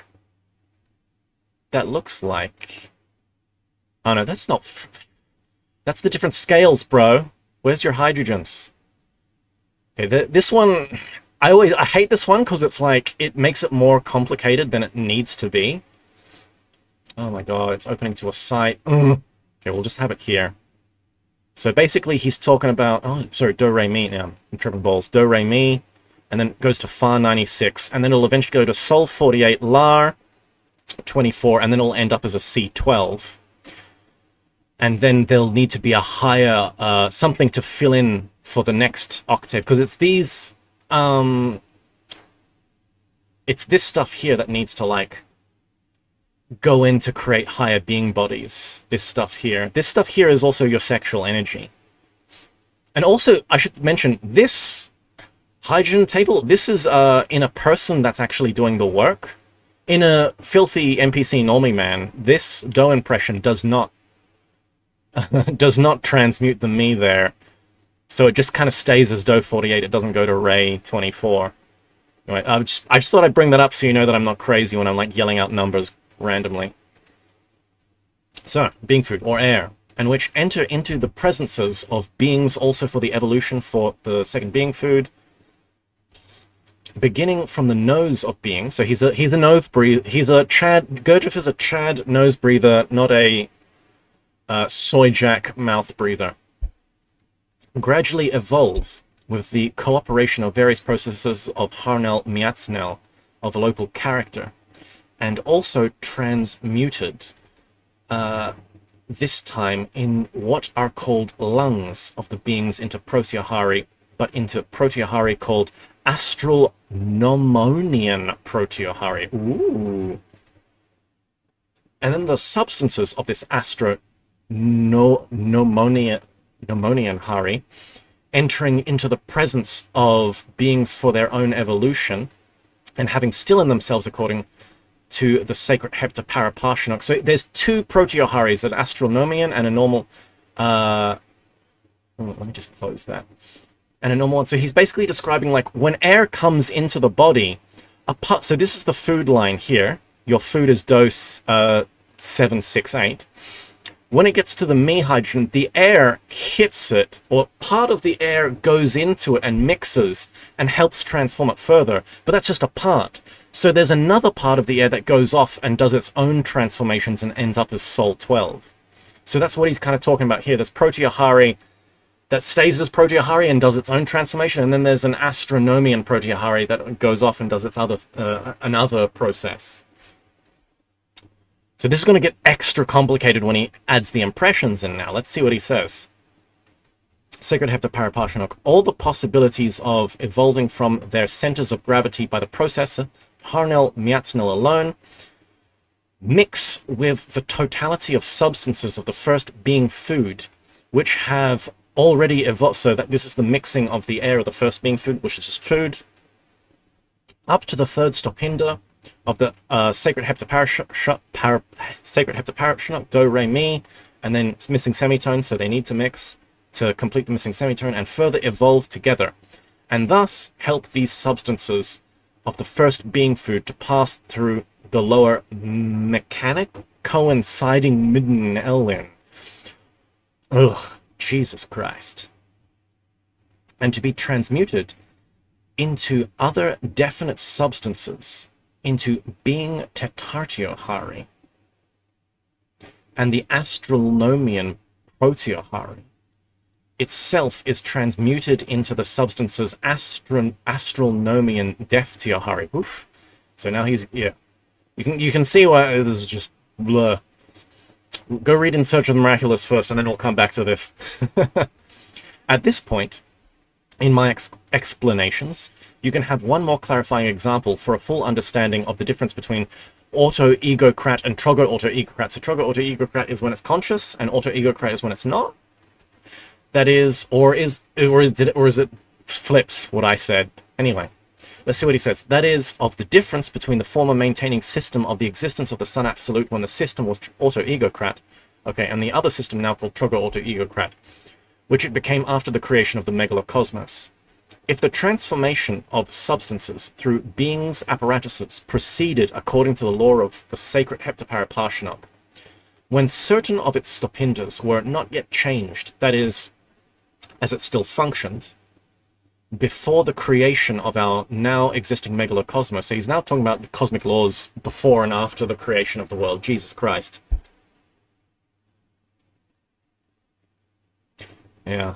It's tough, Dido Apple. Karen Bar, okay, that's interesting. I don't know much about the Egyptian systems, but that's one day. I'll get there one day.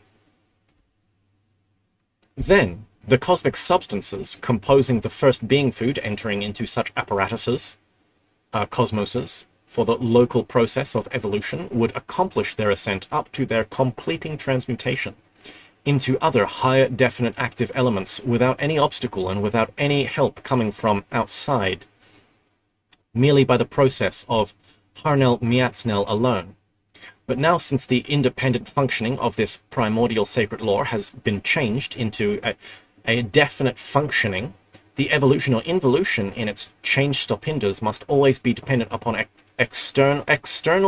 extraneously caused manifestation. So everything in nature relies on everything else.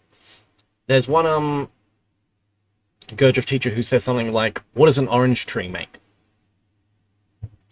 And you're expected to say something like, oh, an orange tree grows oranges, and he says, no, an orange tree grows flowers. And that's it. If it wants to grow an orange, something from the outside, i.e. bees, need to come in and pollinate, i.e. fill in the missing semitone for it to complete the octave and for oranges to exist. So this is a part of what he's saying here. Things got changed, and now the process of Harnell-Miatsnell doesn't process automatically, and so we need external forces to come in, or we need to properly process and consciously move external and internal things so that the processes actually do what they're supposed to do in the original sense. We need to fill in those missing semitones. In the given case, this extraneously caused, which makes me wonder, because, astral body, there's got to be some kind of, the ceremonial magic groups of, like, previous generations were onto something, talking about planetary forces making up the astral body. There's got to be something there. In the given case, our DNA is the seed of the universe, maybe lol, says BotBot. Maybe. Maybe.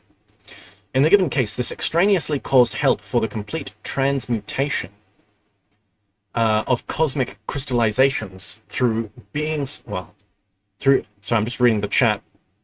We need pollinators, mutagens. We are the pollinators for ourselves. This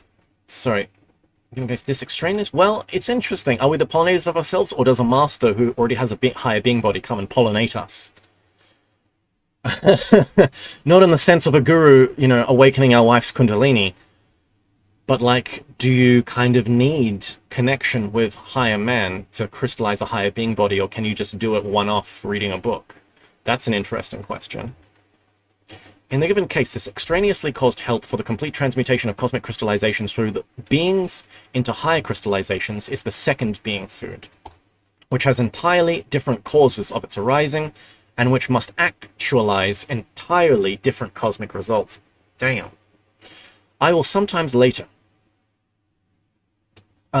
explain to you in detail how the transformation of the substances of the second and third being foods proceed in beings. Come on, man, that's what I wanted. Me too, BotBot. But meanwhile, note only that these higher cosmic substances in beings are transformed according to exactly the same principles as the substances of the first being food. Oh yeah, okay. So it's the same principle. So if we understand the principles, we can apply it to any higher being food that we come along.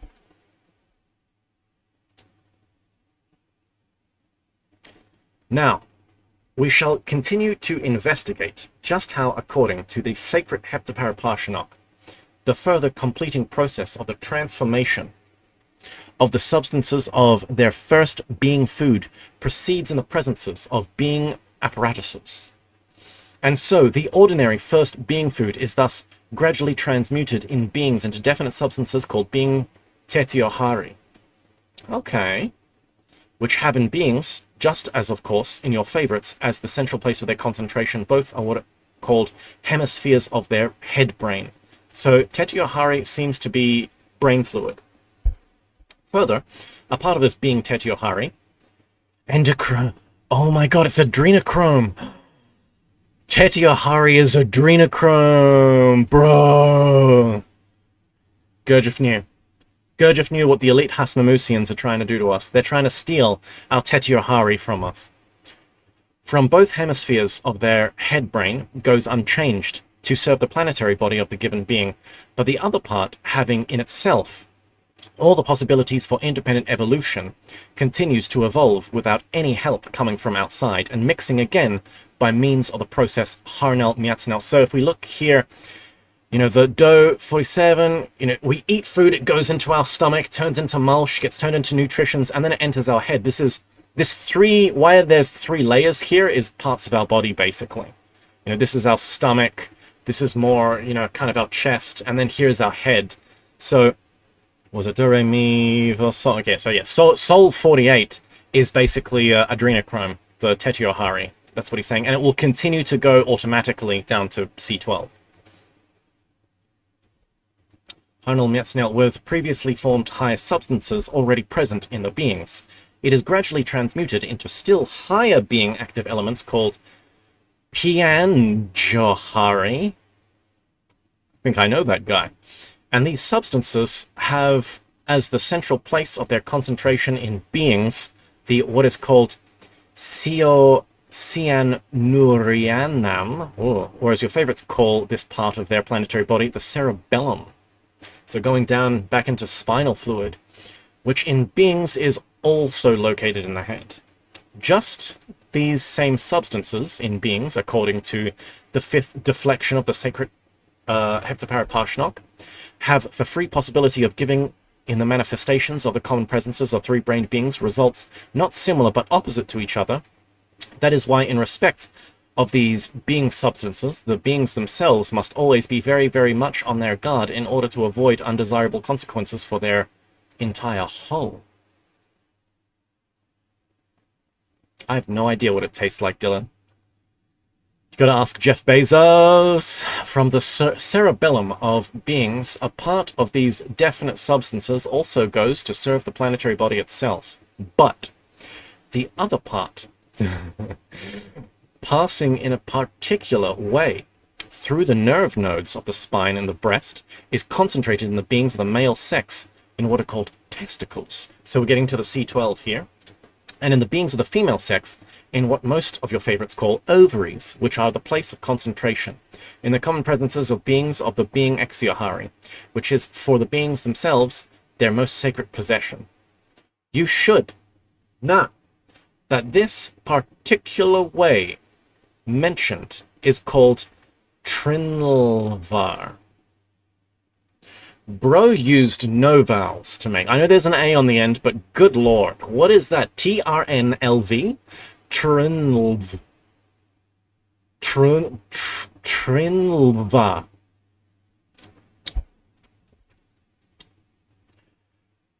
Get out of here. Bruh. That's a bruh moment for Gurdjieff right there. Only after this are the cosmic substances which center beings' apparatuses for the purpose of evolution, that is, for the possibility of passing the lower midnell in of the fundamental common cosmic exchange of substances, transformed into that definite totality of cosmic substances which transformation is the lot of all beings in general, and also of your contemporary three-brained beings who breed on the planet Earth in particular for the automatic justification of the sense and aim of their existence. And this totality of cosmic substances is everywhere called Exiohari. Okay, so this is in our testicles, the Exiohari. So this is literally sperm. Sperm. Or I guess in women it's just the sexual fluids. But in males it's spermatozoon, baby. And so, my boy! We got an and so, my boy. Let's go. Party in the chat. This totality of their... he uses totality in the same way, I feel the same way that, like, a 16-year-old prep girl in high school uses the word totally. Totality of their first being food, which results from the evolution in these beings' apparatuses, corresponds with its vibrations to the last stopinda of the being Heptaparaparshnok. I'd like to buy a vowel, says Ghoul. Yes, me too. Me too. Thank you, Ghoul. Thank you. And according to the particularity of this stopinda, it enters the higher intentionally actualizing midnellin of the lore of Heptaparaparshnok, And in order to transform completely into new higher substances, and in order to acquire vibrations corresponding to the vibrations on the next high vivifyingness, namely corresponding to the fifth stopinda of the fundamental process of the common cosmic sacred heptaparaparshinok, it inevitably requires just that foreign help, which is actualized only in the presence of the three brained beings exclusively, owing to the factors mentioned by me more than once, and which are manifested in the being park dole duty.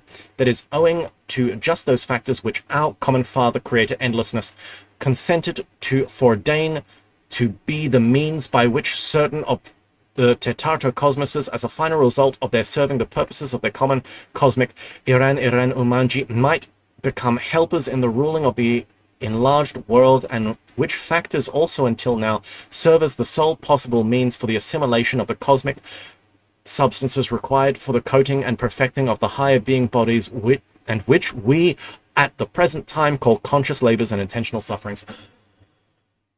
That was one sentence. Jesus Christ. Okay, so what he's talking about there is your balls. The substance in your balls is fundamentally vital for the crystallizing of the higher being bodies. Because, as we see, do, re, mi, and then there's a missing semitone to help the mi go from fa, sol, la, and then si. It can go up. It needs to enter a completely new octave. So once again, just like how we needed help from the outside, air coming in and striking this hydrogen, something from the outside needs to come in and strike the C12. So here, in this diagram, it's basically showing our impressions which came in, and if we transform them properly, we'll get a do. Because any impressions just have a weight of 48, and so any food that enters the human will just enter at the do. That's just why it just says do on all of these. So an impression has a weight of 48, and so when it hits the human, it enters as do, transforms to Ray 24, and then turns into Me 12. And it's our Me 12 mixing with the C12 there. Or, in this case, conscious labors and intentional sufferings, that just, that raw dog's existence into creating a higher being body for us. So it's not just that you gotta be a chaste monk who's celibate and keeps his sperm inside his body. You need to build up a certain level of hydrogen, C12, let it build up, let it coalesce, obviously have natural tendencies. Being a, oh, sorry, have I not moved that down? Being a kind of a prude just doesn't work either. But, you need to go through, what does Gurdjieff say? There are periods where you can, where you act in an ascetic manner, and there are periods where you learn to kind of flow. But this is what sexual transmutation is. Fundamentally, it's your Me 12 hydrogen from your impressions basically smashing together with a C12 and creating something. I guess you could also say, once again, more than two, there's more than one way to skin a cat. Something else coming in from the outside could be, sexual tantra in this case. Maybe this is why Gurdjieff got so down and jiggy. He was, instead of doing intentional labors and conscious suffering, he was using the C12 from a woman and his C12 to smash together in a kind of a sexual alchemical way to produce that higher octave in a different way. But nonetheless, if you're a single boy, you gotta do some conscious labors, and the results of your conscious labor smashing together with the sexual, that sexual substance transmutes it, sublimates it, if you will. This seems to be what he's saying. Here, it might as well be noticed and emphasized that of all the definite cosmic substances which are formed in consequence are always present in the common presences of your favorites. They well know only this being Exiohari, which they call sperm, and even masterfully perform with its various kinds of their manipulations. And by this name, sperm, they give importance to the totality of the definite substances formed only in the presences of the beings of the male sex, and ignore namelessly and with scorn a similar totality of the sum of substances which arise in the beings of the female sex. True, slay Gurdjieff, the original feminist. Just this same totality of substances which inevitably arises as the final sum in the presences of all beings from their first being food, became one of the chief causes of the fact that later, when they ceased to actualize being park-dual duty in their common presences, and this totality of common cosmic substances in consequence did not receive, according to the sacred Heptaparaparshinok, the required foreign help for their completing evolution into other definite higher active elements, it began to evolve or de-evolve in them, back in them towards those crystallizations from which their evolution began. So, you use your sexual energy in one way or another. Celibacy is not the answer to spirituality. You either need to transmute it inwards and upwards so it turns into a higher being body, or you let it flow outwards so it can create a new planetary body for a new essence. If you just try to keep it to yourself, it just warps and you'll go crazy. And such involutionary processes in them began from this time to serve their common presences as factors which began to engender in their common presences the data for the arising of their innumerable what they call illnesses, and thus, on the one hand, began to deperfect their previously established essence individuality, and on the other hand, to shorten the general duration of their existences. We talked a little bit about that in some other previous chapters. Yes. And your favorites, the beings of the planet Earth, particularly the beings of the present time, do not use these same substances of being Exiohari at all consciously. Nope. Neither for self-perfecting nor for conscious reproduction outside of themselves of new beings similar to themselves. Nope.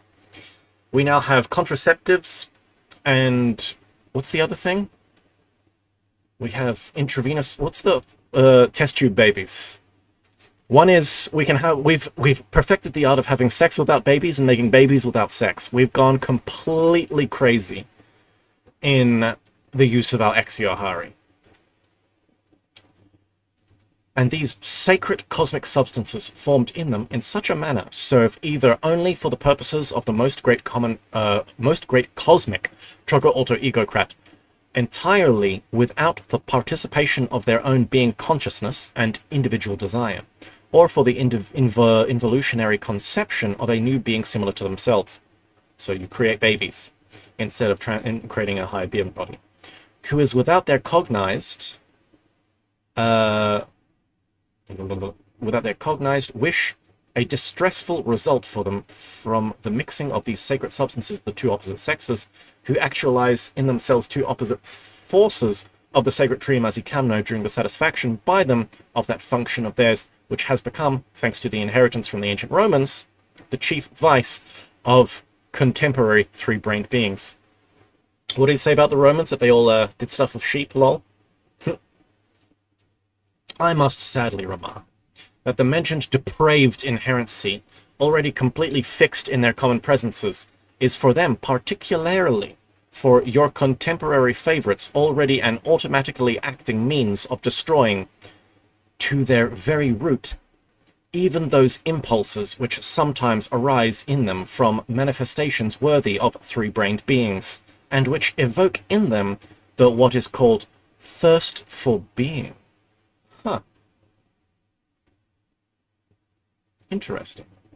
I repeat, my boy, besides the fact that these favorites of yours, particularly the contemporary, cease to use these sacred substances inevitably formed in them consciously for the coating of the perfection of their higher being parts, as well as for the fulfillment of their being duty foreseen by nature herself, which consists in the continuation of their species, yet even when this latter does accidentally proceed, they already accept it and regard it as a very great misfortune for themselves, chiefly because the consequences which must proceed from it must for a certain time hinder the free gratification for the multitudinous and multiform vices fixed in their essence.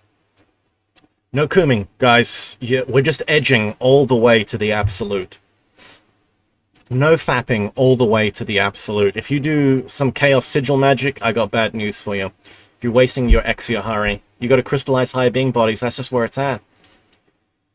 And in consequence of this, they particularly, the contemporary beings, strive in these cases by every means to prevent with their whole presence the actualization of such an accidental and, on their part, unintentional sacred manifestation foreseen by great nature. In the last centuries, there very many among them in whom data for all kinds of Hasmoosian properties were more strongly crystallized even became specialists in aiding the destruction of such accidentally actualized sacred being fulfillments, and these specialists they called their makers of angels. Huh. That's interesting. So he's also talking about how sometimes you'd actualize something a little bit accidentally, which is interesting. Like you can, I don't know about creating a higher being body accidentally, but you can create a lunar body accidentally. What is a lunar body? The moon reflects, the lunar body reflects mechanically everything you've gained throughout your life. Like it's just a build-up of untransformed impressions, basically. But, then it's your lunar body that you reincarnate with. So there are some people without lunar bodies even. So when they die, they just dissolve into the ray of, back into the ray of creation. But is he saying here there are people who dissolve even people's lunar bodies just to annihilate them?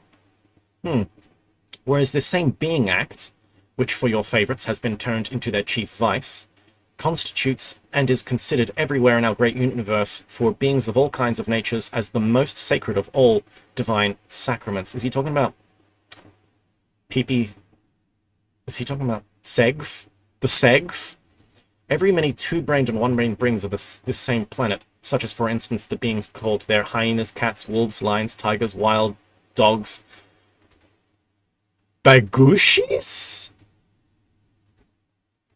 Bagushis. Not Bakugo. Bagus. Maybe.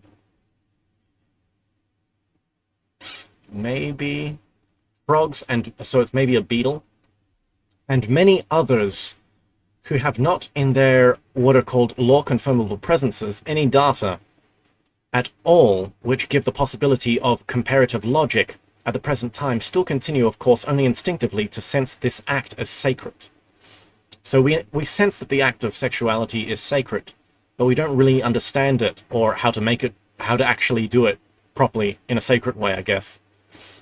There are many sacred sexuality courses. Makes me wonder how valid they are. Gurdjieff predicted the sacred sexuality scene. And manifest. Did the ancients cremate people? Asked Spotbot. I assume so. And manifest it only during those periods which were designed by great nature for this sacred sacrament. So this is like the idea of honeymoon. There's this whole thing about how there used to be sacred sexuality used to be like not an astral, an astrological kind of thing. Like you'd do it at specific times to create specific combinations. And so, the star sign of a child would be something specific. But nowadays we don't do that. And like the whole thing of people being tied together and being married and they go on a honeymoon, it's like, yeah, you go on and then you do it on the full moon of this specific time and your baby will have these attributes. But that is a lost science. People don't do that anymore. They just bang. And when the baby comes out, they just get the natal chart and it's like, whoa, this kid has got a lot of opposition. Sorry, son. Sorry, son, all of your planets are in the 12th house. Oh. Anyway. And manifested only during the periods which were designed by great nature for the sacred sacrament, namely, chiefly at the period of the beginning of a new completing movement of that cosmic concentration on which they have their place of arising and existence, and this during the period which three-brained beings everywhere called Diagnostic of the sacred sacraments of Siurazar, and which on the planet which has interested you are called spring days. Hell yeah. Dido Apple in the chat says, consciousness of the parents at the time of conception is passed on into the physical form. Yes. Have you read the book Solar Biology by Hiram E. Butler or something? It's really funny. There's bits in there where he talks about what the parents were thinking of when each child was born. And the only reason I remember is because for Capricorn, he specifically says the parents were thinking of money. And that's why Capricorn kids are born. Anyway, just reminded me of that, Dido. Botbot says, Luke, that symbol of fertility that pops up around the world, the little man with the flute and rastas. Oh, okay, yeah. Possibly there is something to do with that. Perhaps, my boy,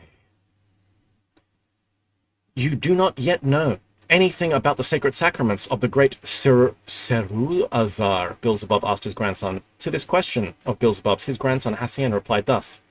No, dear grandfather. Oh, Hassien's getting some lines. Oh, Jesus. Dido says, I have 4 boys. It's real. Oof. Oof. 4 boys. Jesus. No, dear grandfather. The details of this I do not yet know. I only know that these Diagnostics are regarded among us on the planet Karatas as great holy days, and are called helping god Diagnostics. And I know that for these great holy days, the Diagnostics, all our beings, activists as well as pacifists, so men and women, prepare themselves almost from the end of the previous holy day, and that one Luinias, before the beginning of these sacred sacraments, both old and young, among us, cease to introduce the first being food into themselves, and by various sacred ceremonies mentally give thanks to our common creator for their existence. So basically, at specific times, everyone fasts on the planet Karatas. And then do they bang? I also know that the last 2 of these solemn Diagnostics are considered and called among us the Diagnostics for the glorifying of the first producer of each family. And that is why, my dear grandfather, every year during these Diagnostics we all remembered and talked only of you, and each one of us strove with his whole being to manifest the sincere wish that your destiny may constantly create for you those conditions of being existence which might aid in you quickly and easily to bring your reason up to the required sacred gradation, that thereby you might sooner finish your present ordinary being existence, personally burdensome for you. With these last solemnly pronounced words, Hassien ended his reply. Thank you, Hassien. Thank you.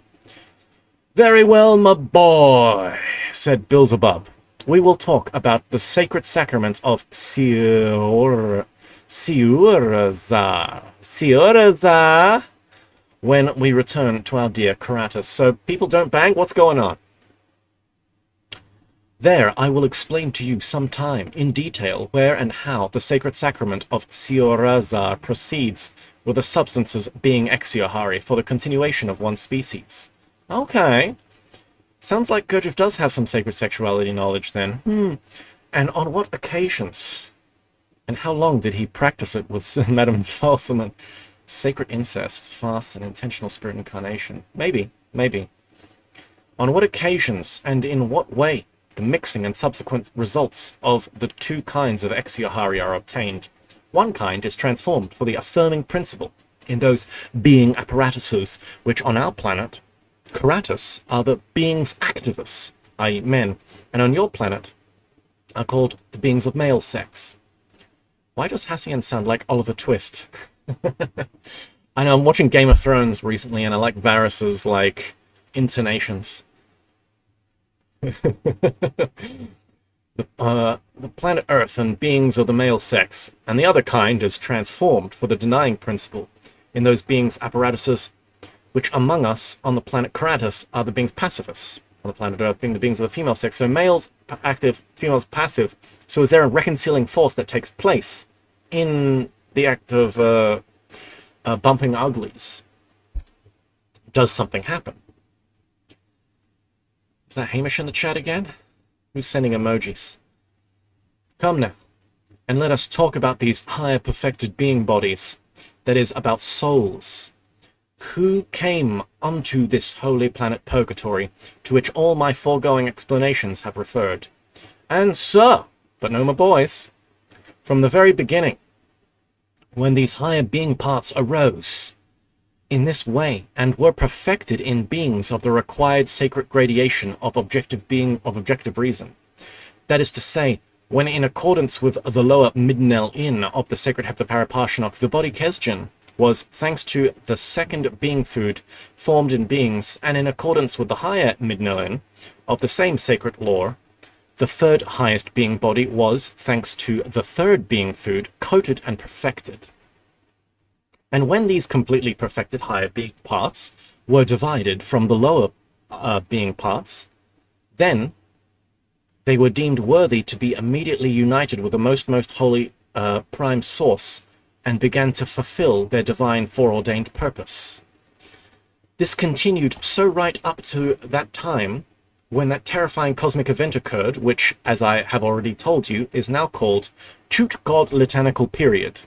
Until this common cosmic misfortune, all higher being bodies which arose and were perfected in certain tetatocosmoses, and in the first generations were united immediately with the most holy protocosmos itself, because their common presences had already actualized results fully corresponding to it.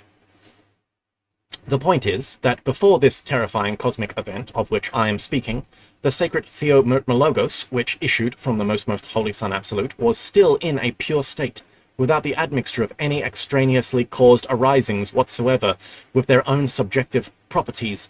And when these sacred Theomyrtmelogos came into the spheres of those planets on which the sacred crystallizations arose, and from the results of the transformations of which higher being bodies were coated and perfected through beings' apparatuses, then these latter received their presences exactly as they had to correspond to the required conditions of existence in the sphere of the most holy Sun Absolute.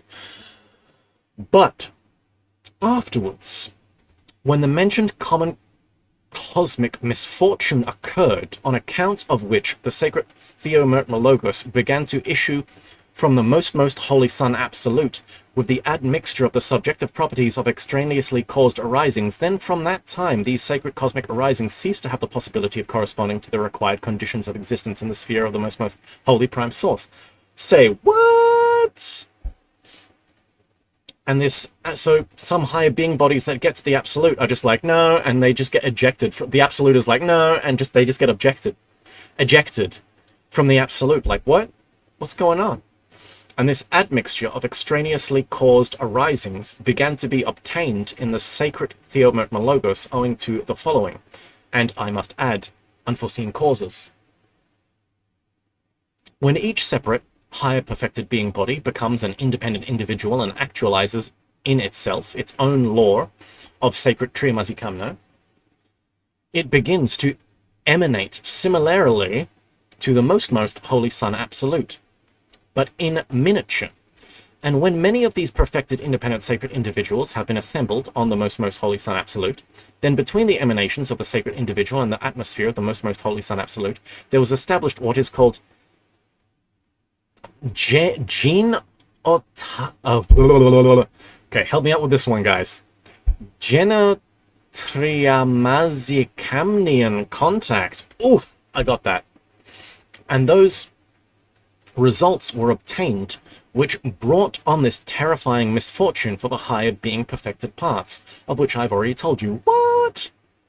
Thereupon, although the action of the results of this Genotriamazikamnian contact soon became harmonized with the already existing actions of our most holy Sun Absolute itself. Nevertheless, from the time the sacred Theomyrtmelogos began to issue changed, and the primary consequences of the results of this contact had time during a certain period to change, the harmonious movement of many solar systems, and to produce a disharmony in the inner functionings of certain of their planets, it was just then that there became separated from the solar system called Clarfargo, that famous planet. What?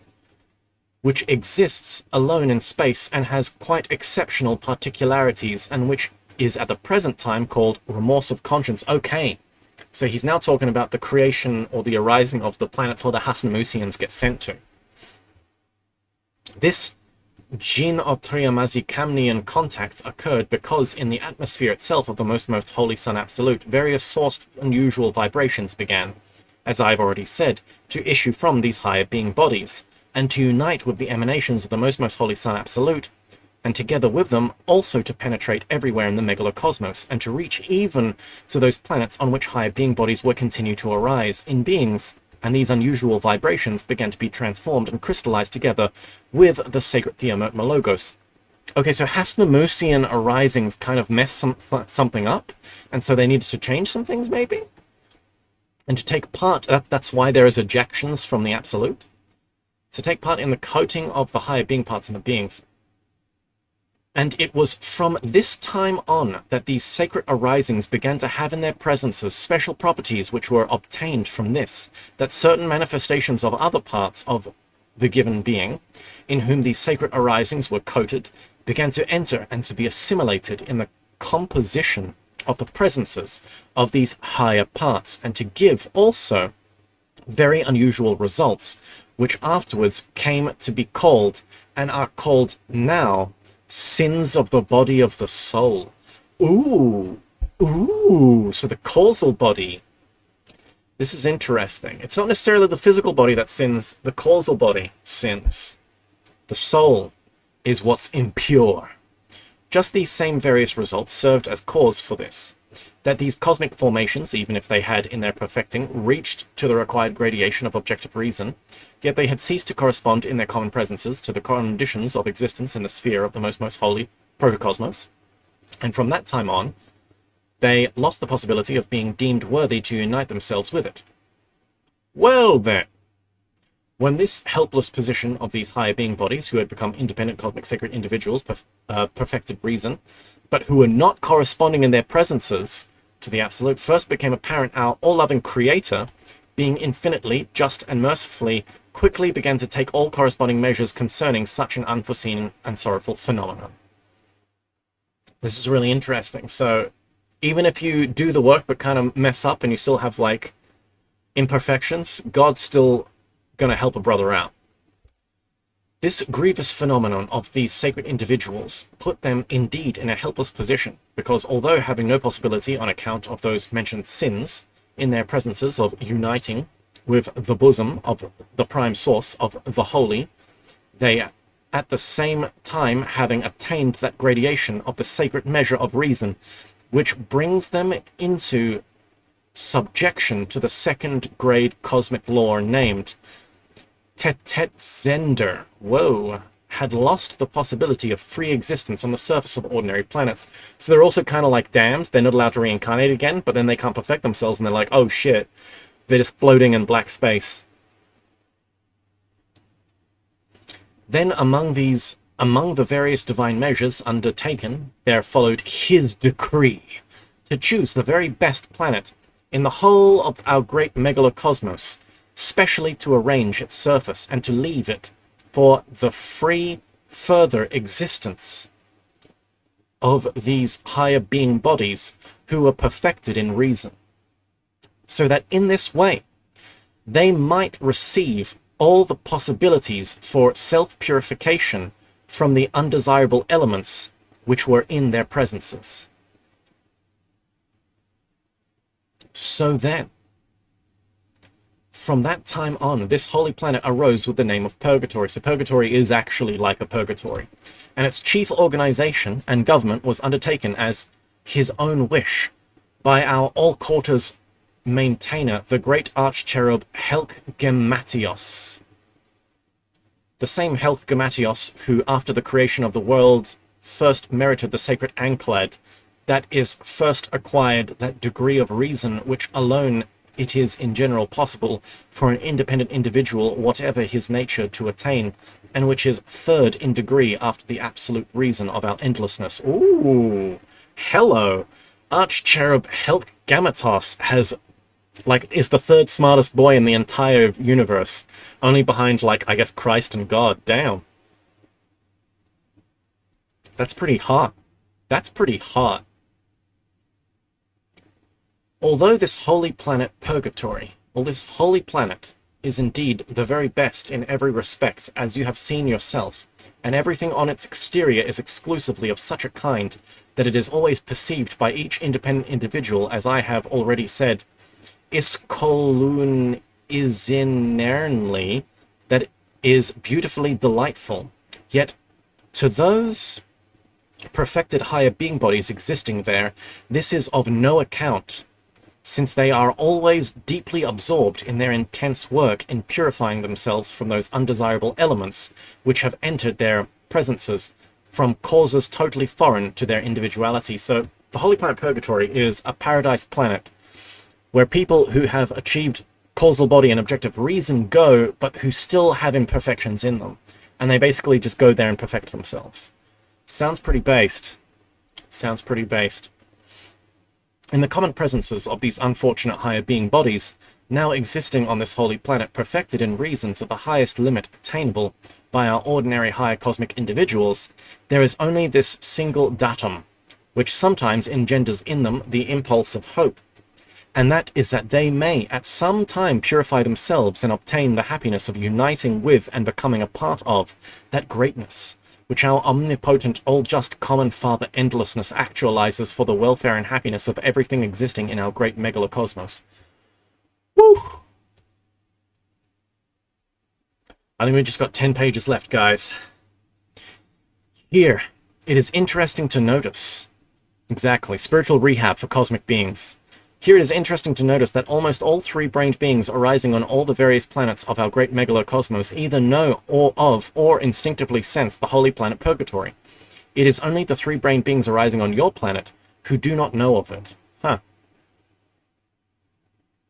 However, only most of those who arose towards the end of the existence of the continent Atlantis, and after its loss, did not and do not know of it. Okay, so at Atlantis they knew about it. They knew about the Holy Planet Purgatory. Yeah, we need some cosmic healthcare providers to help a brother out.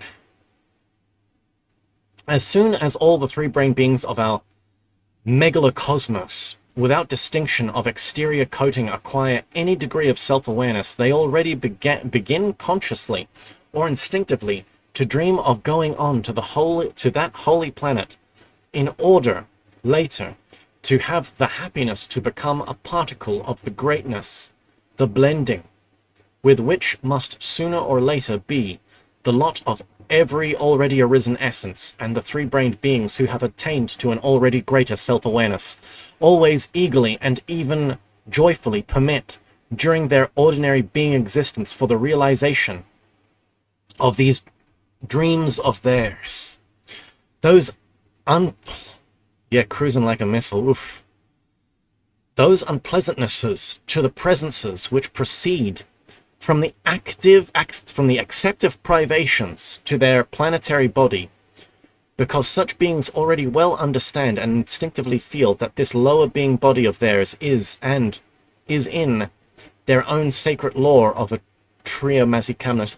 The planetary body still has a part to play, the indispensable source for a certain kind of denying manifestation, and as such, of course, always must and will manifest only as denying for their affirming part.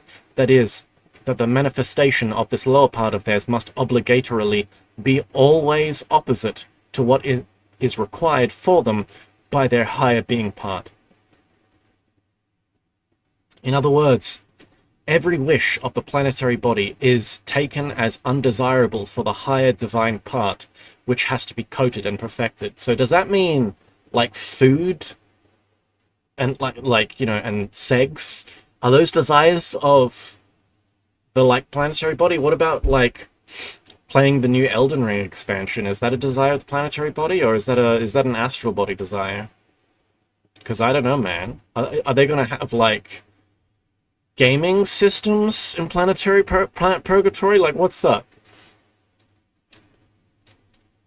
Maybe they have like imagine Dungeons and Dragons in the absolute. That would be fire. Oh my god. And therefore, all the three-centered beings of our great megalocosmos constantly carry on a relentless struggle against the wishes of their planetary bodies, so that they should be formed in them, in this struggle, from what is called dispute acrylnian friction, those sacred crystallizations from which their higher divine being part arises and is perfected in them.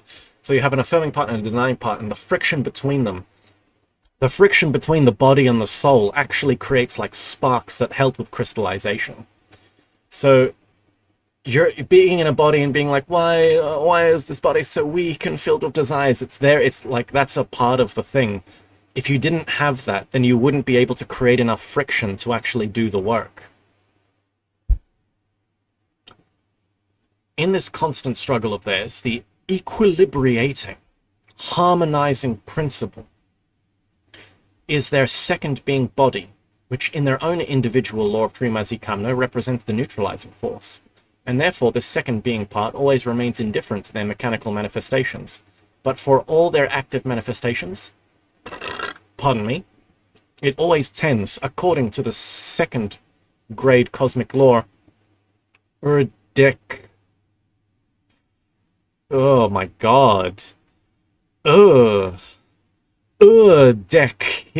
plifata. I don't even know if that's how you pronounce that one. I'm just going to move on. To unite with those desires of which there are more, whether in one or the other of the two mentioned opposite being parts. D&D in the absolute, you play a level 1 McDonald's worker on Earth. As I have already said, in the beginning, that is to say, before the loss of the continent Atlantis, the three-brained beings of your planet also had an approximate understanding of the holy planet Purgatory, and there even then existed several legomenisms concerning it.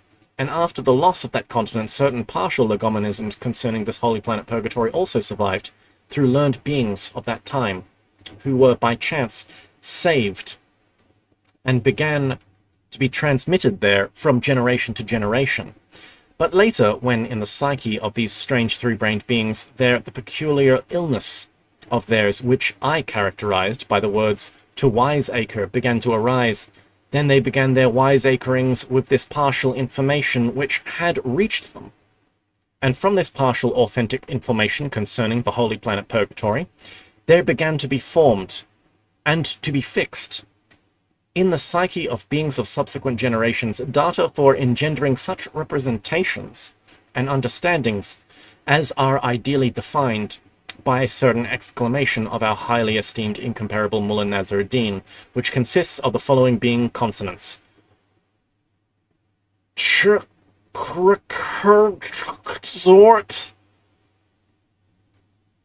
That's how that's pronounced.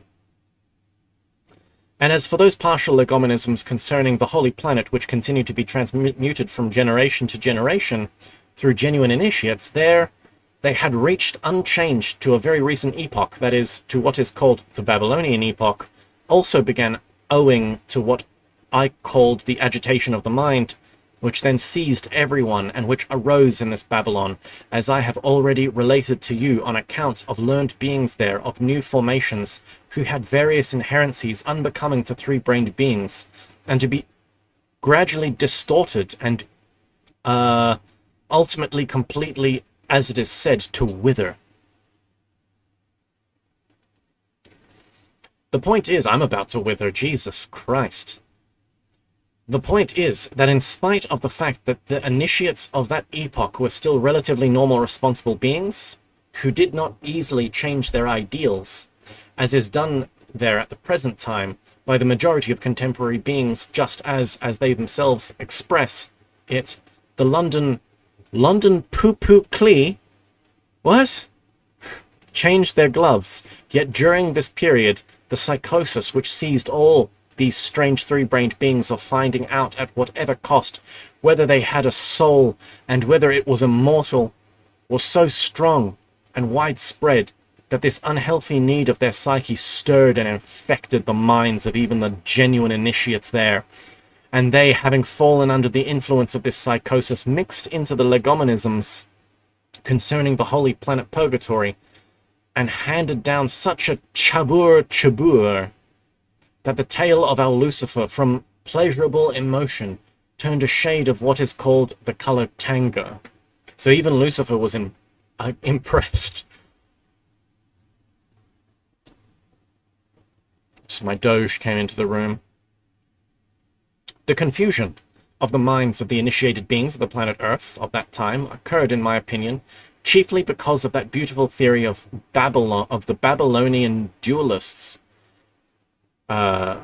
in which it was said that in some other world, as it were, paradise and hell exist.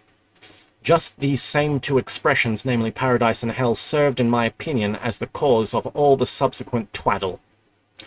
The point is that in one of the legomenisms about the holy planet purgatory, both of these words, paradise and hell, were also used. I do not know whether these two words were taken from the legomenisms concerning the holy planets, or whether they were obtained by chance coincidence. By these two same words, the two following conceptions were expressed in the legomenisms about the holy planet purgatory. By the word paradise, the magnificence and richness which are on the holy planet were defined, and by the word hell, the inner state indeed experienced by the higher beings who dwell there, and namely, the state of constant anguish and grief and oppression. So paradise and hell are the same thing. Oh my God, who would have guessed? Gurdjieff confirms that paradise and hell are the same thing.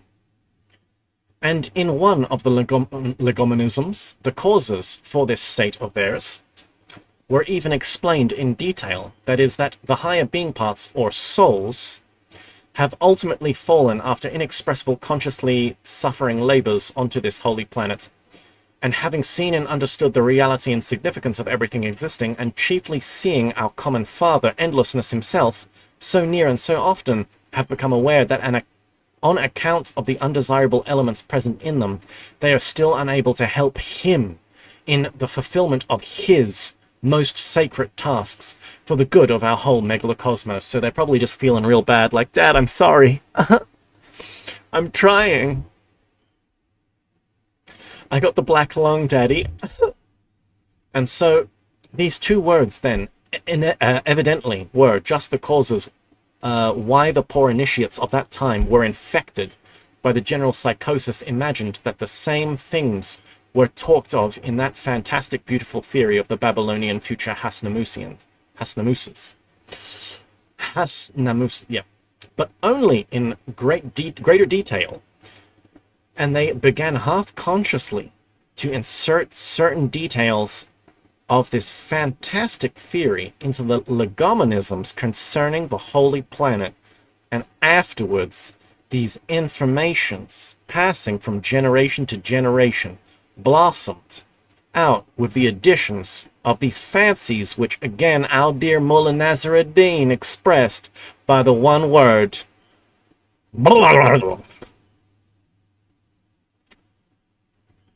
Kamal Kanaton Ashkshakmachmer. Maybe half of you is in heaven and hell the entire time, like your avatar is the opposite version of whatever reality you are currently in, says BotBot. Yeah, there's probably something like that going on. There's got to be something like that going on. According to what I have just told you, my boy, you can in general judge what kind of understandings and representations they have at the present time there on your planet about the what are called questions of the beyond.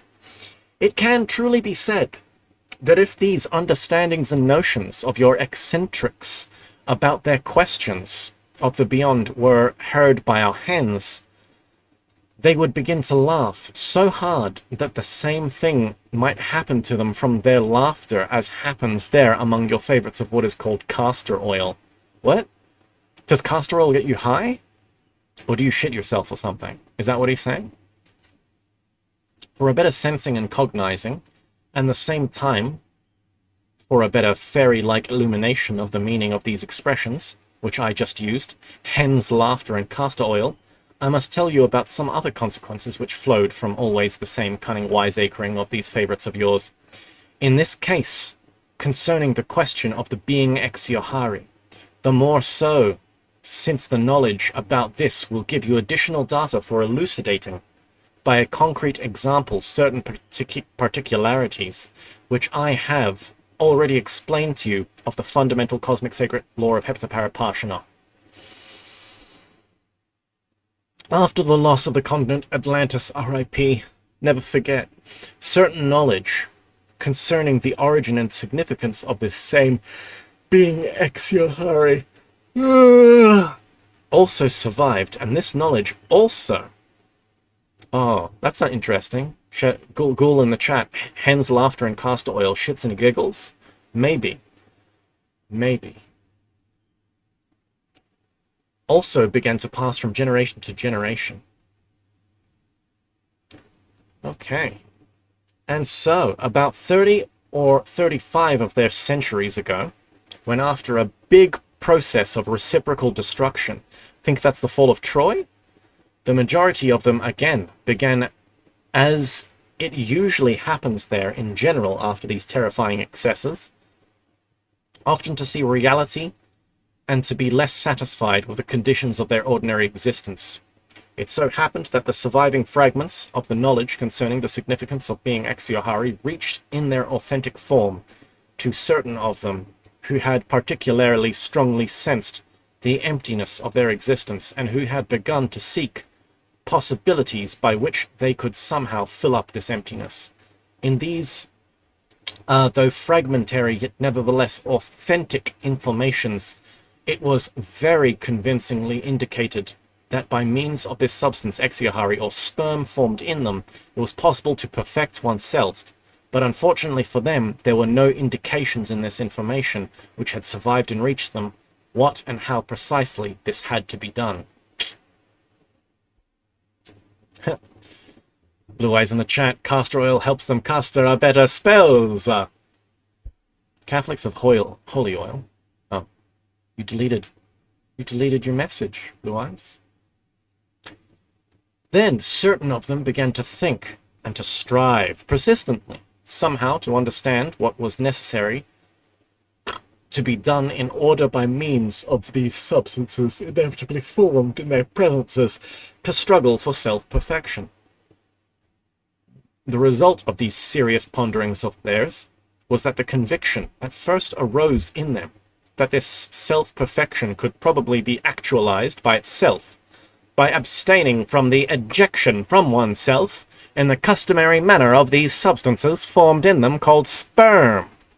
And certain of them decided to unite and exist together in order to convince themselves in practice whether such abstinence could indeed give supposed results. So this is the creation of the monk system, the monastery system.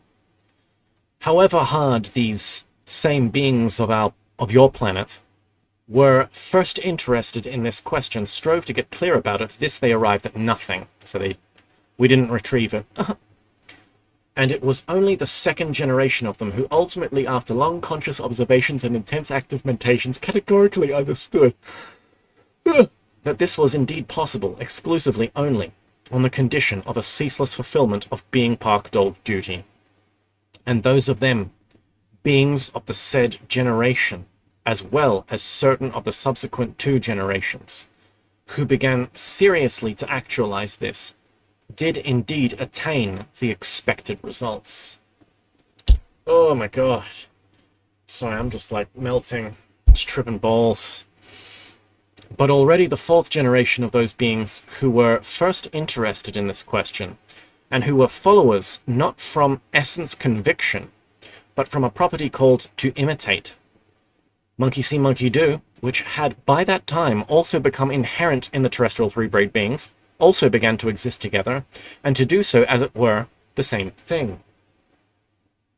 So from that time it began, and until now, automatically continues that such followers organize themselves in separate groups, and sometimes form solid sects of various denominations, and putting this same abstinence as their basis of their aim exist together segregated. So Gurdjieff doesn't actually think the abstinence, the celibacy, works. He thinks you need Exiohari, and it needs to be collected in your body, but it's like there's something more to it than just being abstinent and sitting around. Just these same places of theirs for segregated common existence together are called their monasteries, and the separate beings belonging to these sects monks. So it's interesting, intentional conscious works and intentional sufferings is done in life, in the psychological gymnasium of life. If you cordon yourself away from life in a monastery, yeah, you're holding on to your Exiohari, but you're not transmuting it. So you done goofed, monks. At the present time, very many of these monasteries existed there, and these innumerable monks who enter them do indeed strictly abstain from the ejection from themselves in the customary way of the being Exuhari, so none of them jerk the gurk. Eye, or sperm, formed in them. But of course, no sensible result at all is ever obtained from this abstinence of theirs, and it is not obtained because the thought has ceased even to enter their heads of these unfortunate contemporary monks that although it is indeed possible, by means of these substances Exuhari formed in them, to perfect themselves, yet this can proceed exclusively only if the second and third being foods are intentionally absorbed and consciously digested in one's presence. And this is possible exclusively only if all parts of one's presence have been accustomed beforehand consciously to fulfill both sacred being Pakdol duties and to fulfill conscious labors and intentional suffering. So you need to be balanced. You need to balance your cylinders, not be leaking energy all the time, intentional works, conscious sufferings, and you need proper techniques to consciously transform your breath and impressions. But if you got all them together, you can get a higher being body, baby. It is, however, unjust to say that no sensible result at all is obtained among these monks there. There are even obtained among them sensible results of two independent kinds.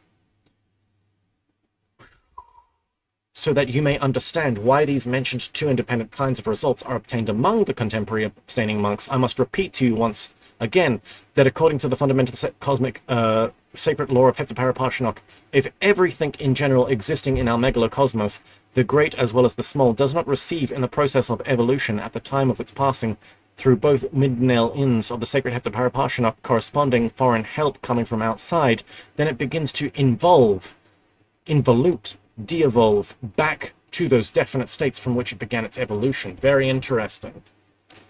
So if you don't take it to another octave, it just bends around inside you, becomes gluggy.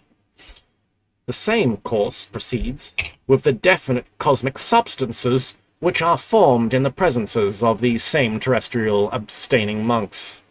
The meaning of life is to give life. I did DMT, met God, and asked him myself. I was highly disappointed because I don't want children. Well, this is just it. You don't need to have children. You don't need to lose your Exuhari to create a planetary body. You can create new life by sublimating it upwards and creating a higher being body, baby. And so, my boy, in consequence of the fact that these terrestrial monks, particularly the contemporary, do not intentionally aid the further evolution of these substances inevitably formed in them from the constant use of the first being food, that is, do not actualize any being Pakdog duty at all in their common presences, either intentionally or even automatically. And at the same time, they do not remove these substances from themselves in the normal way designed by nature, unless I guess you, like, wet dream it out. Wet dream, then these substances begin to involute in themselves. And during this involution of being Exuhari, or sperm, there is worked out among the many transient definite substances which are in general formed in their common presences by such involutionary processes a definite transient substance which has the property of having two kinds of action on the general functioning of the planetary body of a being, which are: the first kind of action of this definite substance consists in this, that it promotes the depositing of superfluous, what is called karatsiag, or as they call it, their fat. Oh, they become fat. That's why monks are fat, lol.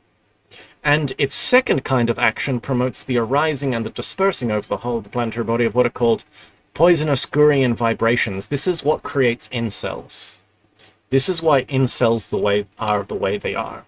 Because they're involuntary celibate, their Exuhari can't go to the next stage and just bends back in itself, and they become like thick boys, and then the poisonous Gurian vibrations poison their psychology and they become incels.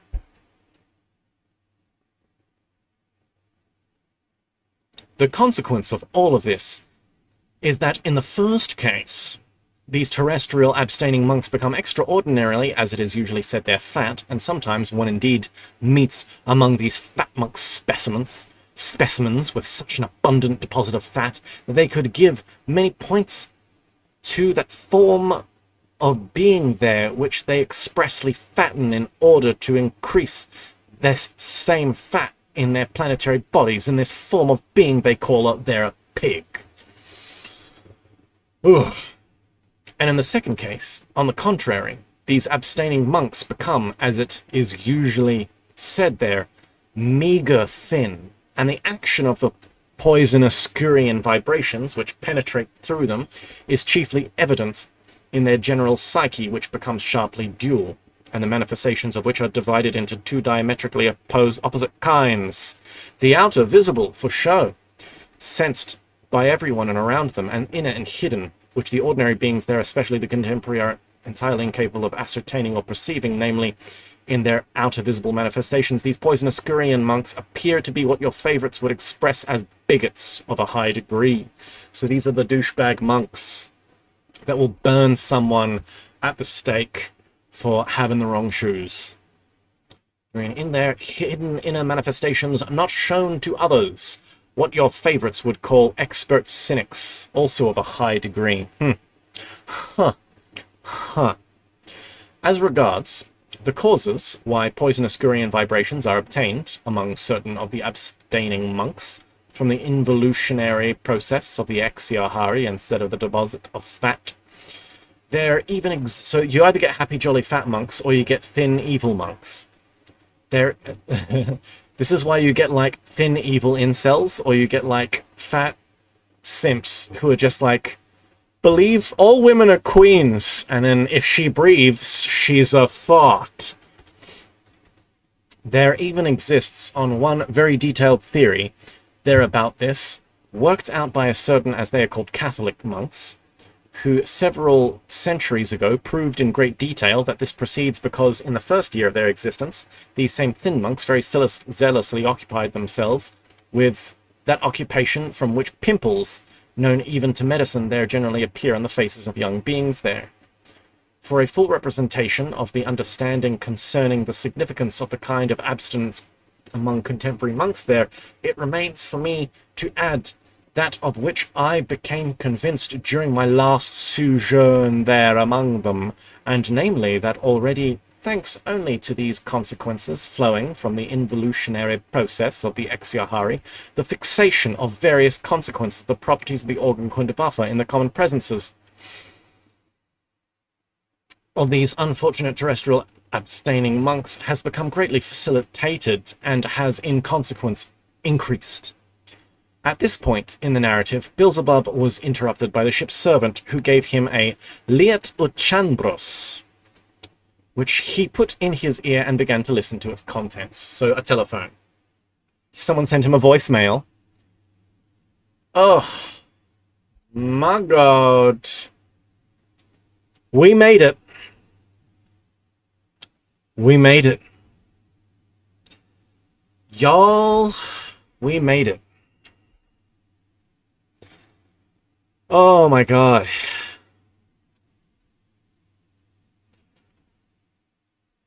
Oh. These 2-hour plus streams, man. Oh my God. That chapter started off with Holy Planet Purgatory and ended with, like, monks being evil because they hold their jizz in. Bruh. Gurdjieff, man. Gurdjieff. Celebrations in the chat. Let's go. Drop some donations. No. Anyway, thank you guys for coming along. That was part 3, the final part. We finished it. We made it through the most important chapter in the entire book. Planet Purgatory. So it's all up here. All uphill. Oh, all uphill from here, sorry. Oh, that's okay, Tyler. No problem at all. But yeah, thank you for staying, for coming along. Oof. We'll be same time again next week. Thank you all for being coming along in the chat, by the way. Keeping me company. But I'm not sure if God wants us to have restraint or break free from it. My brain is too fried to answer questions like that right now, but. We did it, my boys. That's right. We all did it. we can pat ourselves on the back and go have a nice lie down. So thank you all again for being with me on this hallowed day. We'll come back next week for chapter 40, where Beelzebub tells how people learned and again forgot about the fundamental cosmic law of heptaparaparshinarch. Ooh. Oh, pardon me. See y'all, guys. Thanks for coming along. Ugh.